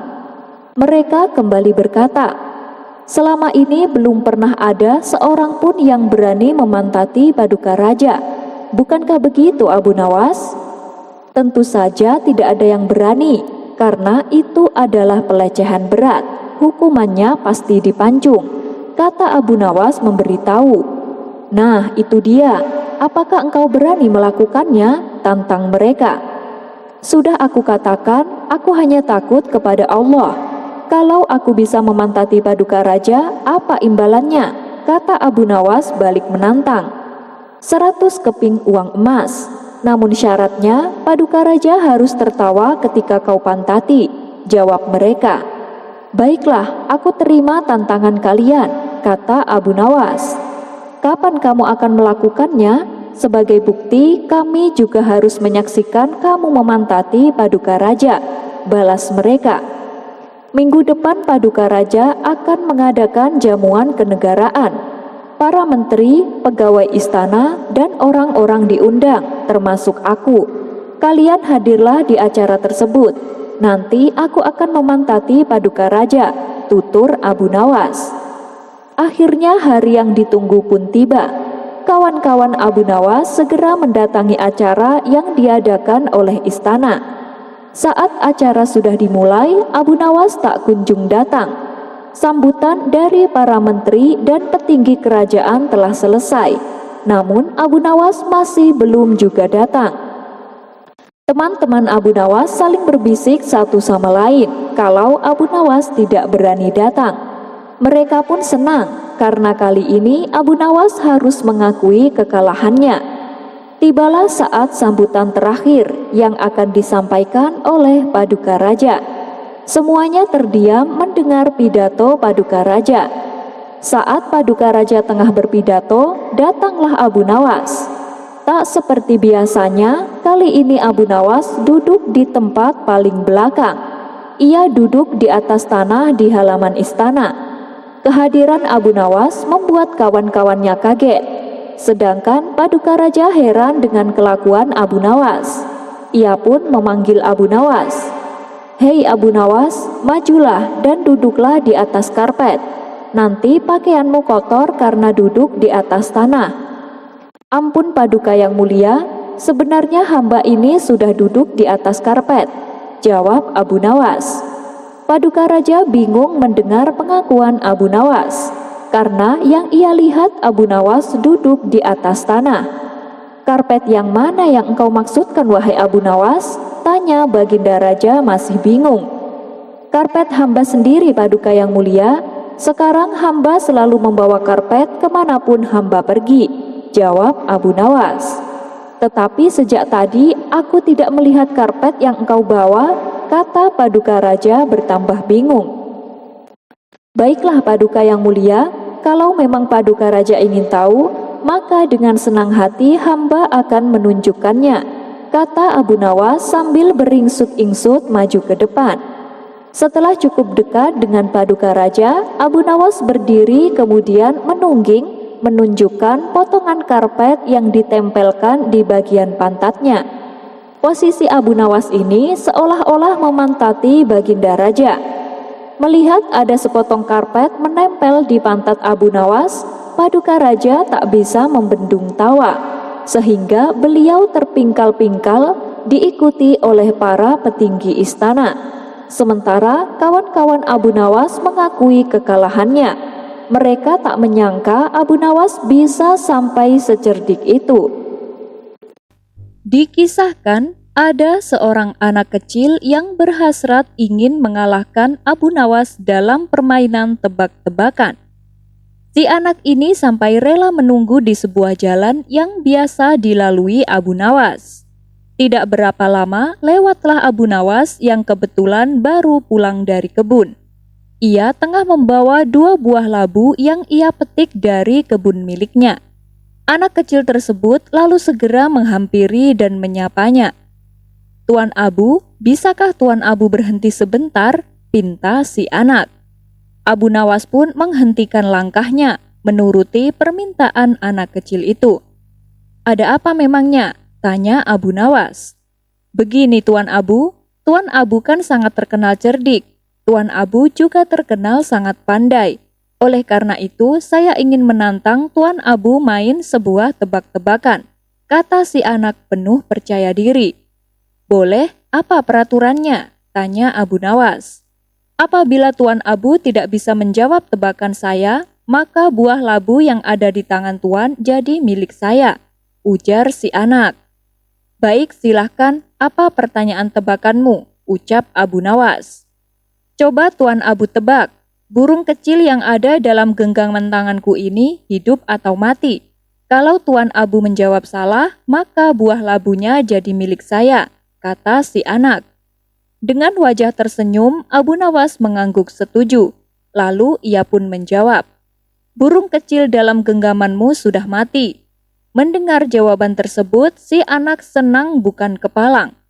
"Anda salah Tuan Abu," teriak si anak kegirangan. Si anak lalu membuka genggaman tangannya dan membiarkan burungnya terbang bebas. "Oh iya, saya salah. Baiklah, buah labu ini menjadi milikmu," balas Abu Nawas tersenyum bahagia. Si anak merasa heran, kenapa Abu Nawas malah terlihat gembira. Tapi di lain pihak, ia mendapatkan 2 buah labu tanpa harus membelinya. Dengan wajah ceria, si anak kemudian membawa pulang buah labu pemberian Abu Nawas.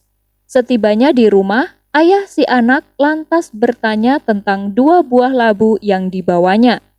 "Dari mana kau mendapatkan itu?" tanya sang ayah. Anak tersebut dengan bangganya menceritakan bahwa dirinya telah mengalahkan Abu Nawas main tebak-tebakan, dan buah labu yang dibawanya adalah hadiah atas kemenangannya.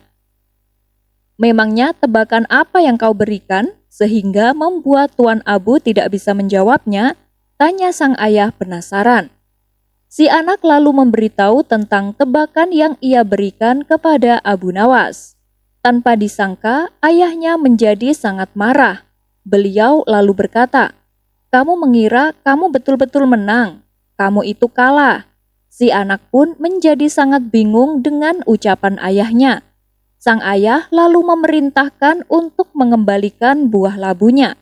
Mereka berdua bergegas menuju rumah Abu Nawas sambil meminta maaf. "Maafkan anak saya, Tuan Abu. ini buah labunya saya kembalikan, kata sang ayah. Tidak apa-apa, ambil saja, itu sudah menjadi hak anakmu, balas Abu Nawas dengan tersenyum. Terima kasih Tuan Abu, kami mohon pamit, ucap sang ayah. Dalam perjalanan pulang, si anak minta penjelasan kepada ayahnya. Wahai ayah, kenapa ayah mengatakan kalau saya yang kalah? Jelas-jelas Tuan Abu yang salah menebaknya. Jadi, bukankah Tuan Abu yang kalah? Tanya si anak merasa heran. Sang ayah menarik nafas panjang dan mulai menjelaskan. Tuan Abu sengaja menjawab burungnya mati. Dengan begitu, kamu akan melepaskan dan membiarkan burung tersebut terbang bebas. Kalau Tuan Abu menjawab masih hidup, kamu pasti akan meremas hewan lemah itu sampai mati. Pada akhirnya, kamu juga yang menang taruhan. Kamu pikir Tuan Abu tidak tahu kelicikanmu. Dia rela memberikan buah labu dan dianggap kalah. Tapi sejatinya, Tuan Abulah pemenangnya.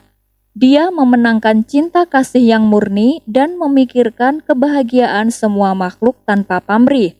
Sedangkan bagi yang egois hanya memikirkan apa yang akan ia dapatkan. Setelah mendengar penjelasan sang ayah, si anak pun menyadari akan kekeliruannya. Abu Nawas dan tetangga usil yang suka mencampuri urusan orang lain. Alkisah, Abu Nawas mempunyai tetangga yang selalu ikut campur urusannya. Apapun yang Abu Nawas lakukan, tetangganya itu selalu ingin tahu. Pernah pada suatu ketika, Abu Nawas dan istrinya terlibat pertengkaran. Anehnya, tetangganya tersebut ikut-ikutan menyalahkan Abu Nawas.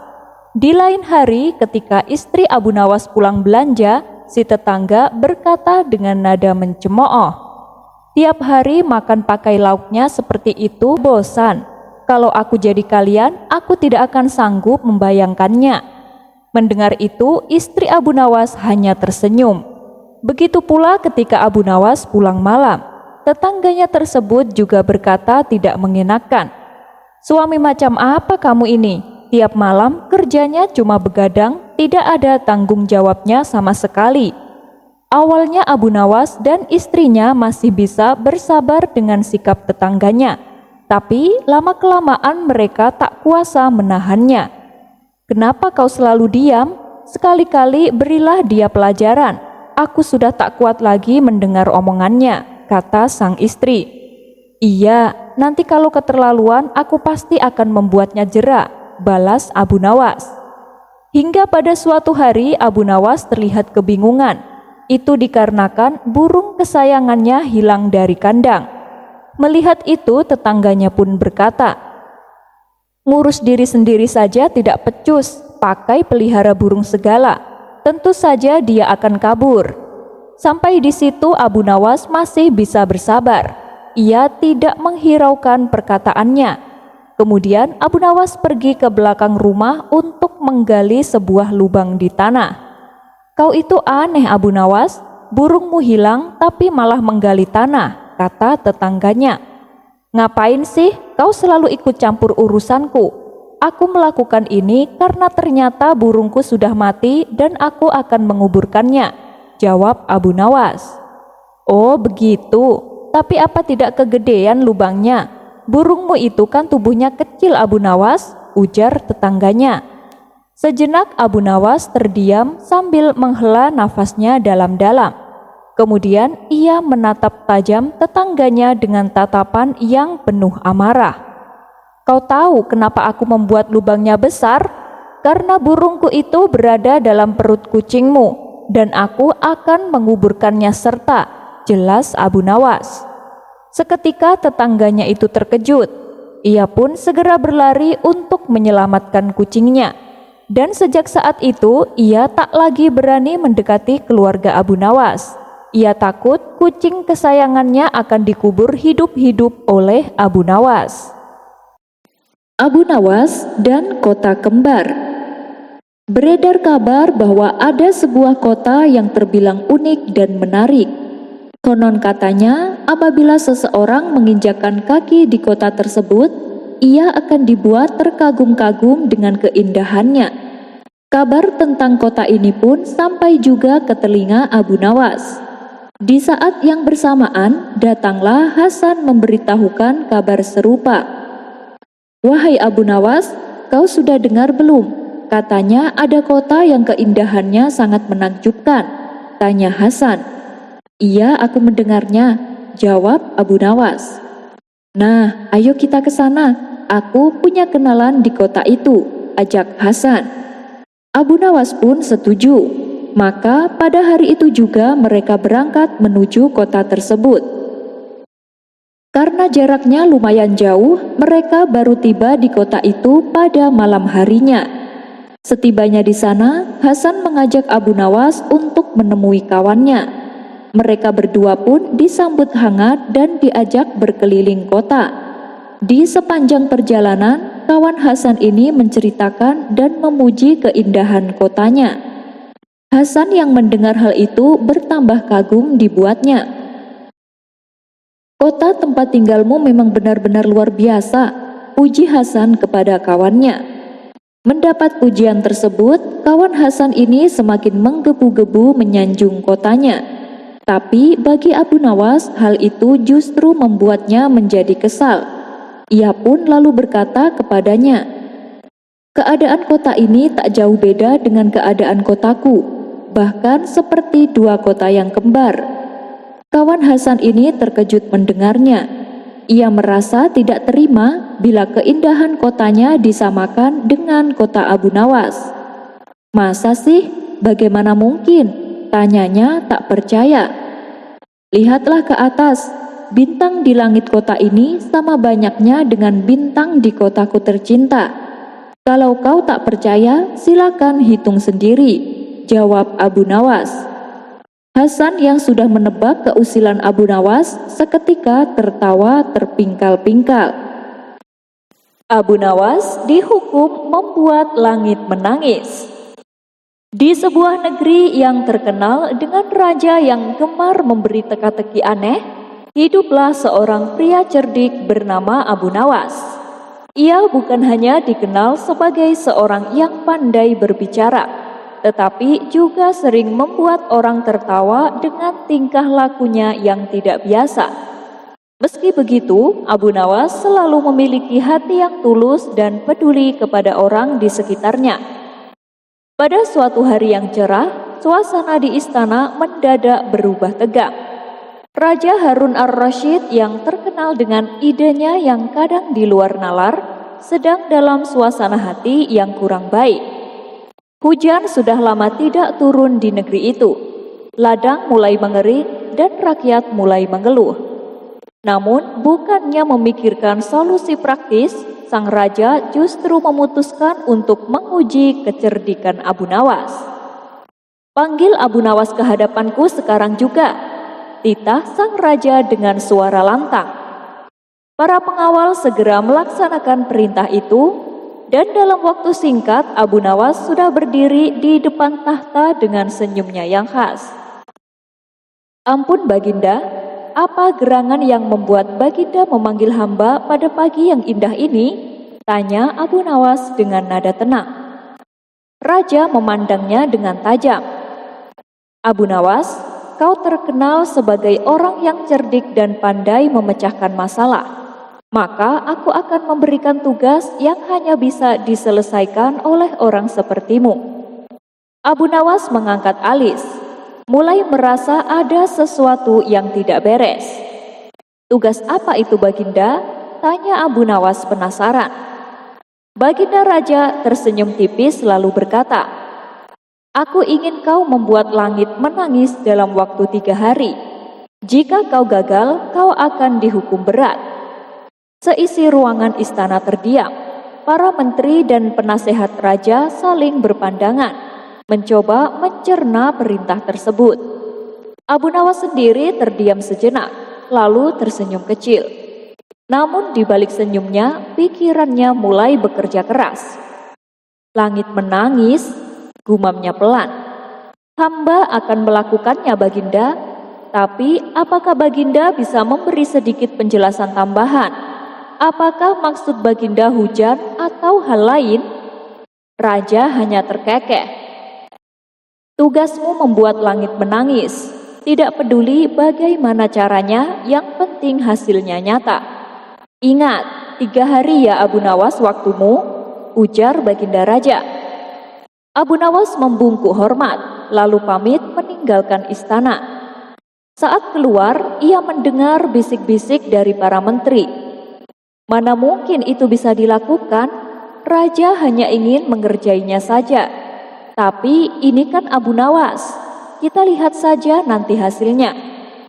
Abu Nawas berjalan pulang dengan tenang, tetapi di dalam hatinya ia merasa sedikit resah. Tugas ini sangat aneh, bahkan untuk orang secerdik Abu Nawas. Sepanjang perjalanan ia merenung sambil sesekali tersenyum kecil, membayangkan bagaimana ia akan menyelesaikan tantangan ini. Sesampainya di rumah, istrinya menyambut dengan wajah penasaran. Apalagi kali ini suamiku? Kenapa kau terlihat sedang memikirkan sesuatu yang berat? Tanya istri Abu Nawas. Abu Nawas pun menceritakan semuanya. Sang istri yang sudah terbiasa dengan tingkah laku dan tugas aneh dari sang raja hanya menggelengkan kepala sambil tersenyum. Kau ini selalu saja dikerjai oleh raja, tapi aku yakin kau pasti akan menemukan cara seperti biasanya, ujar sang istri. Abu Nawas tersenyum lebar mendengar dukungan dari istrinya. Tentu saja, aku harus mencari cara yang tidak hanya berhasil, tetapi juga membuat raja terkesan. Keesokan harinya, Abu Nawas mulai menjalankan rencananya.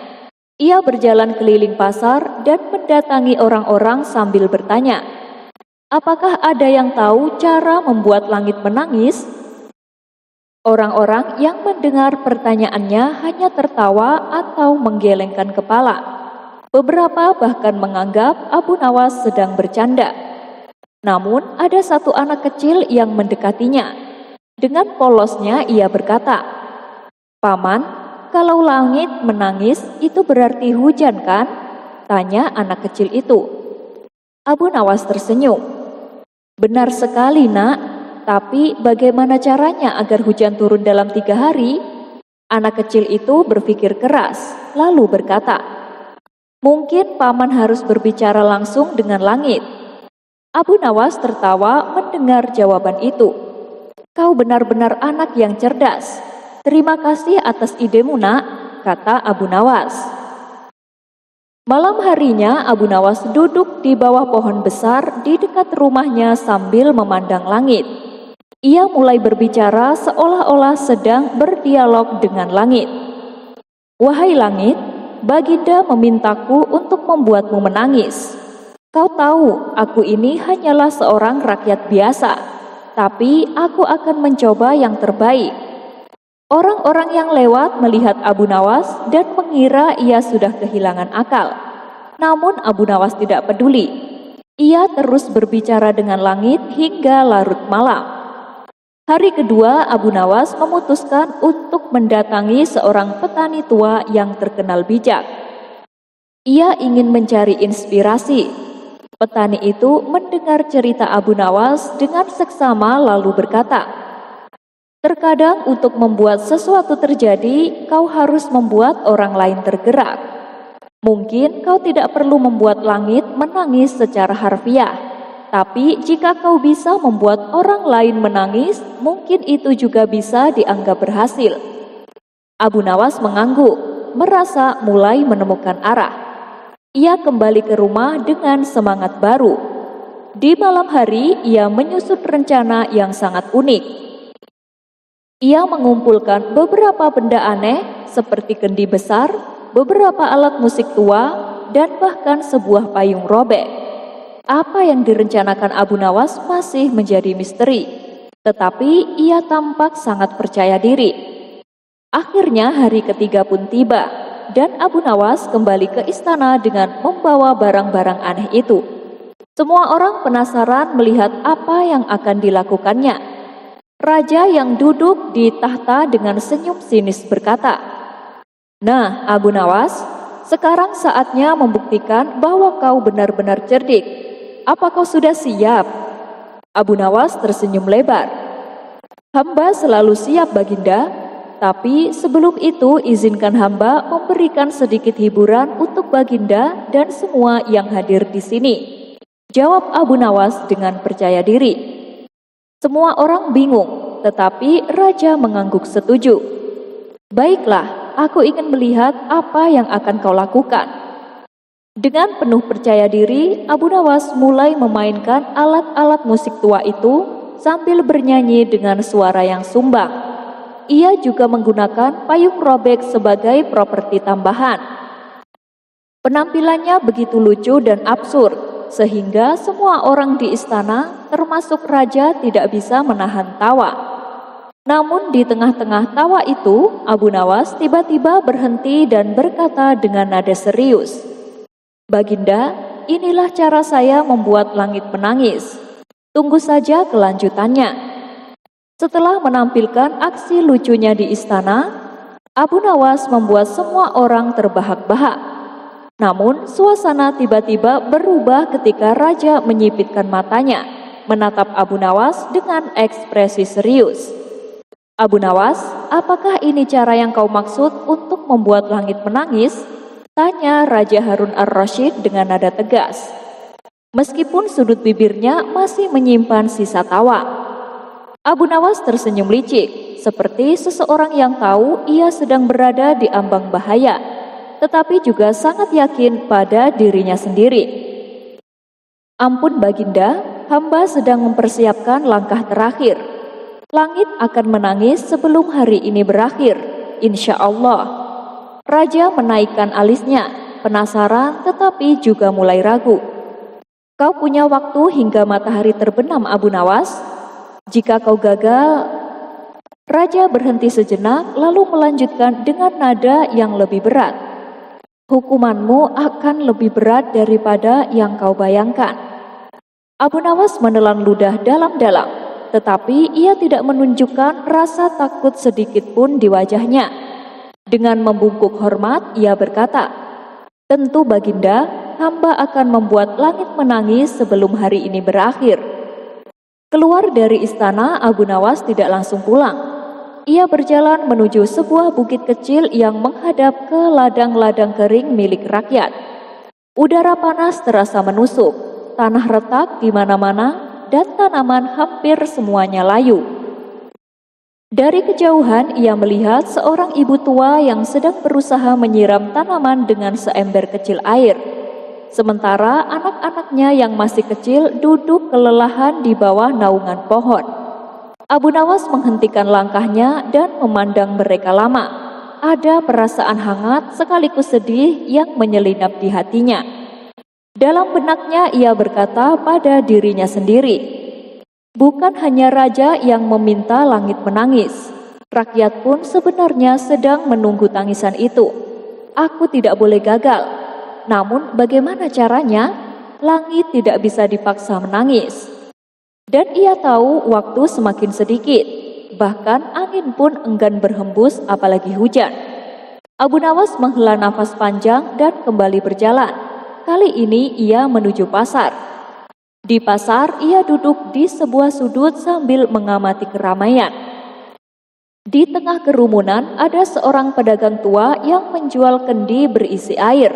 Sambil menyesap seteguk air dari kendi, Abu Nawas mendekati pedagang itu. "Ampun wahai paman, apakah air di kendi ini dari mata air pegunungan?" tanya Abu Nawas sambil tersenyum ramah. Pedagang tua itu mengangguk. "Benar tuan, tapi hari-hari ini mata air pun mulai mengering. Air ini sudah semakin sulit didapat." Abu Nawas menghela nafas. "Kasihan sekali rakyat kita ya paman, semua ini karena hujan tidak turun." "Betul sekali," jawab pedagang itu. "Jika hujan tak juga turun, dalam beberapa hari ke depan aku takut ladang kita benar-benar akan mati. Entah bagaimana caranya agar hujan mau turun." Abu Nawas tersenyum kecil. "Entah bagaimana caranya ya?" Kata-kata itu terus terngiang di kepalanya. Malam hari pun tiba. Abu Nawas pulang ke rumah dengan sebuah ide yang mulai terbentuk di kepalanya. Ia tahu bahwa untuk menyelesaikan tugas ini, ia tidak bisa hanya mengandalkan akalnya saja, tetapi juga hatinya.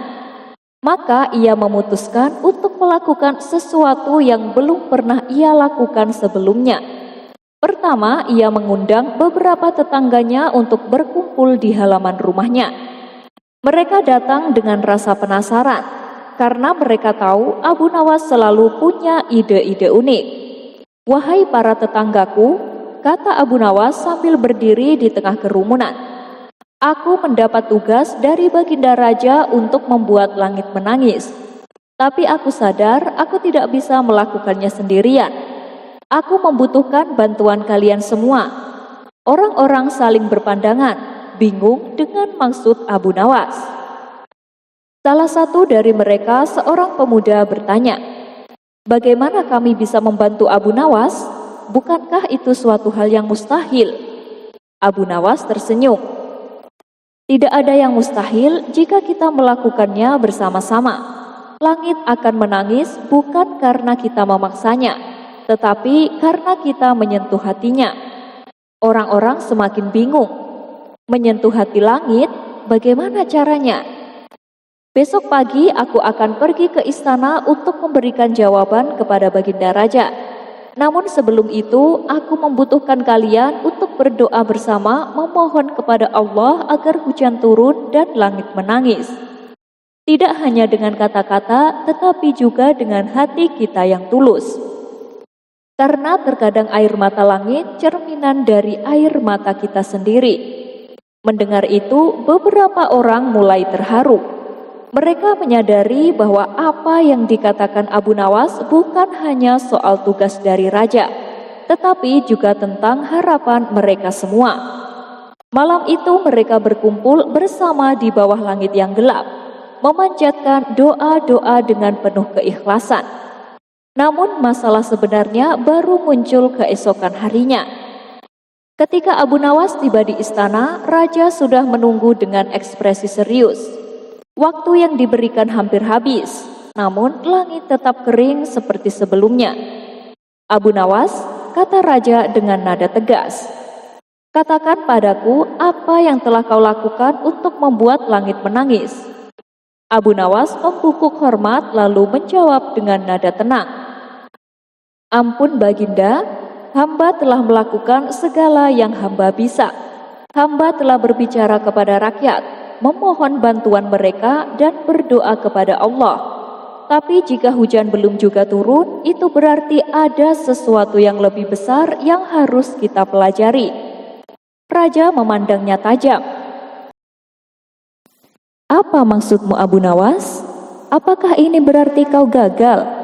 Sebelum Abu Nawas sempat menjawab, seorang menteri berdiri dan berkata, "Baginda, ini jelas-jelas pembangkangan. Abu Nawas hanya mencoba membodohi kita semua dengan kata-katanya. Hukuman harus dijatuhkan." Ruangan itu mendadak tegang. Para pengawal mulai mendekati Abu Nawas, tetapi ia tetap berdiri tenang. Dengan suara yang penuh keyakinan ia berkata, "Baginda, jika hukuman harus dijatuhkan, maka jatuhkanlah kepada hamba. Namun izinkan hamba berkata satu hal sebelum itu terjadi." Raja mengangguk. "Baik, bicaralah Abu Nawas." Abu Nawas menarik nafas dalam-dalam, lalu berkata dengan suara lantang, "Baginda, kita semua sering lupa bahwa hujan tidak turun hanya karena kita memintanya. Hujan adalah rahmat Allah, dan rahmat itu datang kepada mereka yang benar-benar membutuhkannya. Jika langit belum menangis, itu mungkin karena kita belum cukup tulus dalam meminta." Seisi ruangan terdiam. Kata-kata Abu Nawas menusuk hati mereka, termasuk hati sang raja.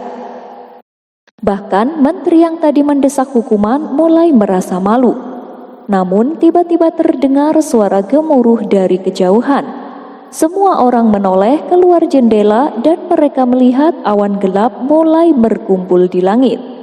Tak lama kemudian hujan mulai turun dengan deras, membuat semua orang di istana bersorak kegirangan. Abu Nawas tersenyum lega. tetapi ia tahu ini belum selesai. Ada sesuatu yang lebih besar yang harus ia sampaikan kepada raja dan rakyatnya. Hujan turun dengan derasnya, seolah langit benar-benar menangis setelah sekian lama menahan perasaannya. Orang-orang di istana bersorak-sorai, melompat kegirangan, bahkan beberapa dari mereka keluar ke halaman untuk menikmati tetesan air yang telah lama mereka rindukan. Raja Harun ar-Rasyid berdiri di dekat jendela, memandang langit dengan penuh keheranan sekaligus kebahagiaan. Namun di tengah suasana haru biru itu, perhatian raja kembali tertuju pada Abu Nawas yang masih berdiri di tempatnya dengan tenang, sedikit basah terkena percikan air hujan. "Abu Nawas," panggil raja. Suaranya tegas tetapi kali ini lebih lembut. "Katakan padaku, bagaimana kau berhasil membuat langit menangis? Apakah ini keajaibanmu?" Abu Nawas tersenyum kecil. Seperti biasa, ia melangkah maju, membungkuk hormat, lalu berkata dengan nada penuh kebijaksanaan, "Ampun Baginda, hamba tidak memiliki kuasa untuk membuat langit menangis. Hujan ini rahmat dari Allah, dan rahmat itu turun bukan karena hamba, tetapi karena doa dan kesungguhan hati dari semua orang yang merindukannya." Raja mengerutkan kening, merasa masih ada sesuatu yang belum sepenuhnya ia pahami. "Tapi Abu Nawas, kau menggerakkan mereka. Tanpamu, rakyat mungkin tidak akan berdoa bersama seperti tadi malam. Jadi, bagaimana sebenarnya ini bisa terjadi?" Abu Nawas menghela nafas panjang. Ia menatap raja dengan mata yang penuh makna lalu berkata, "Baginda, hujan ini adalah pelajaran bagi kita semua. Langit menangis bukan karena dipaksa, melainkan karena ia tergerak oleh ketulusan hati. Begitu pula dengan kehidupan. Jika kita ingin sesuatu yang baik terjadi, kita harus bersatu, tulus, dan percaya bahwa Allah akan memberikan yang terbaik pada waktunya." Raja terdiam sejenak, merenungkan kata-kata Abu Nawas. Ia lalu mengangguk pelan seolah menerima kebenaran yang selama ini ia abaikan. "Jadi maksudmu tugasmu bukan sekedar membuat langit menangis, tetapi juga mengajarkan kami tentang arti doa dan kebersamaan?" tanya Baginda Raja. "Benar sekali Baginda," jawab Abu Nawas. "Terkadang kita terlalu sibuk mencari solusi dengan cara yang rumit, padahal jawabannya ada di depan mata. Kita hanya perlu kembali kepada Allah, meminta dengan tulus dan melibatkan semua orang dalam kebaikan itu. Hujan ini adalah bukti bahwa doa dari hati yang ikhlas selalu didengar." Raja tersenyum, kali ini senyuman yang benar-benar tulus. Ia melangkah mendekati Abu Nawas dan menepuk bahunya. "Kau benar-benar orang yang luar biasa Abu Nawas. Kau bukan hanya membuat langit menangis, tetapi juga membuka mata kami semua. Untuk itu, aku akan mengangkatmu sebagai penasehat istana. Kau pantas mendapatkan penghormatan ini." Namun seperti biasa, Abu Nawas memiliki cara unik untuk menanggapi hal semacam ini. Ia tersenyum lebar lalu berkata, "Ampun Baginda, hamba ini hanyalah seorang rakyat biasa yang suka bercanda. Menjadi penasehat istana mungkin akan membuat hamba lupa caranya tertawa." Seluruh ruangan meledak dalam tawa.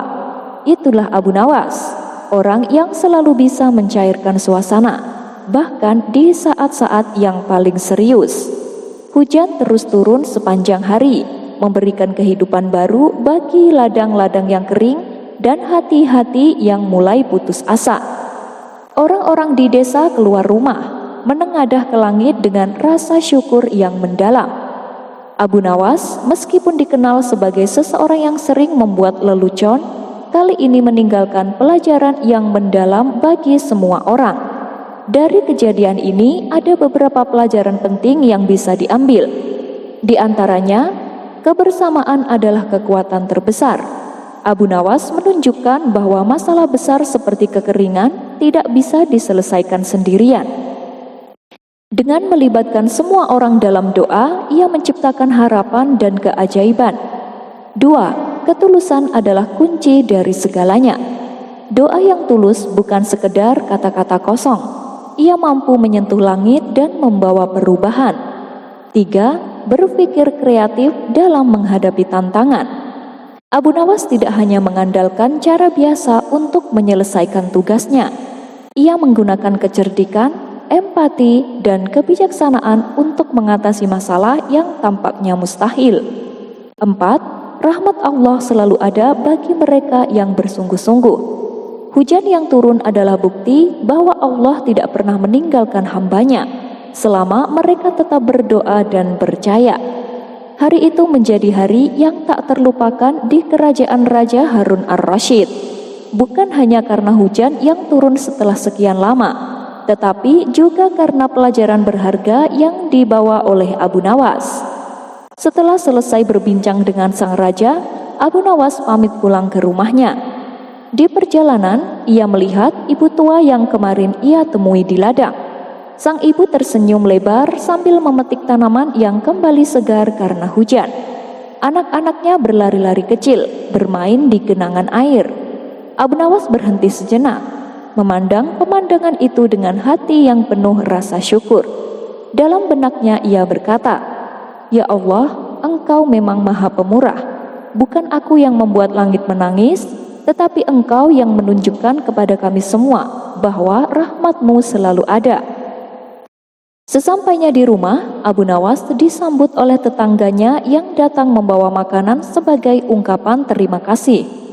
"Abu Nawas, kau benar-benar pahlawan kami," seru mereka. Abu Nawas hanya tertawa kecil sambil berkata, "Jangan puji aku terlalu tinggi, nanti aku lupa caranya bercanda." Malam itu di bawah langit yang masih diguyur hujan, Abu Nawas duduk di beranda rumahnya menikmati secangkir teh hangat. Ia tahu hidupnya akan terus diisi dengan tugas-tugas unik dari raja. Tetapi baginya itulah kebahagiaan. Selama ia bisa membawa tawa dan pelajaran bagi orang-orang di sekitarnya, ia merasa hidupnya tidak sia-sia. Dikisahkan, pada suatu hari Baginda Raja sedang dalam perjalanan untuk menghibur dirinya. Ia berjalan dengan dikawal oleh beberapa prajurit istana. Ketika melewati sebuah kebun yang luas, ia melihat Abu Nawas sedang menanam sebuah pohon. Karena penasaran, Baginda Raja pun mendekatinya. "Abu Nawas, apa yang sedang kau tanam?" tanya Baginda Raja. "Pohon zaitun yang mulia," jawab Abu Nawas. Mendengar itu, Baginda Raja terheran-heran. Ia pun kembali bertanya, "Mengapa tidak pohon yang lain saja, Abu Nawas?" Abu Nawas membalas, "Memangnya kenapa, Paduka?" Baginda Raja menyahut, "Ya, tidak apa-apa sih. Cuman setahu saya, pohon zaitun tidak akan berbuah kecuali setelah berusia 30 tahun. Apa mungkin 30 tahun ke depan kau masih hidup?" tanya Baginda Raja. Tanpa ragu Abu Nawas menjawab, "Ketahuilah wahai Paduka yang mulia, orang-orang yang hidup sebelum kita juga melakukan hal yang sama. Mereka menanam pohon zaitun dan kita yang memetik buahnya.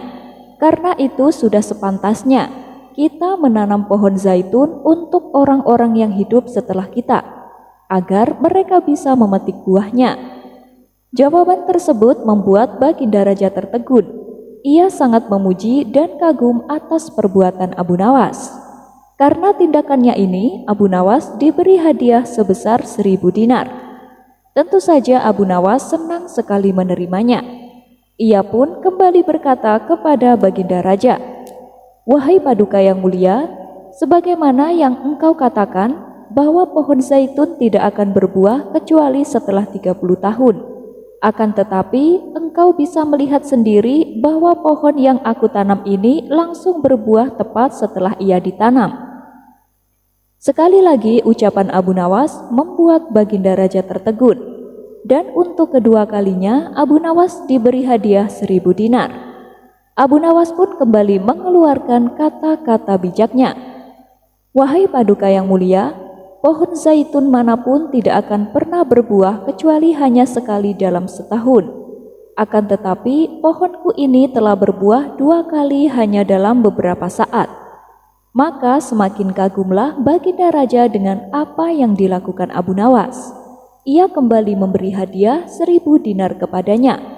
Pada akhirnya baginda raja segera menyudahi percakapannya dengan Abu Nawas. Ia pun berkata kepada para pengawalnya, "Ayo kita tinggalkan tempat ini. Bila kita tinggal lebih lama di tempat ini, seluruh simpanan khas kerajaan akan habis karena ucapan Abu Nawas." Sekian dulu perjumpaan kita kali ini. Sampai bertemu lagi di kisah selanjutnya. Terima kasih yang sudah subscribe dan setia menonton channel ini. Wassalamualaikum warahmatullahi wabarakatuh.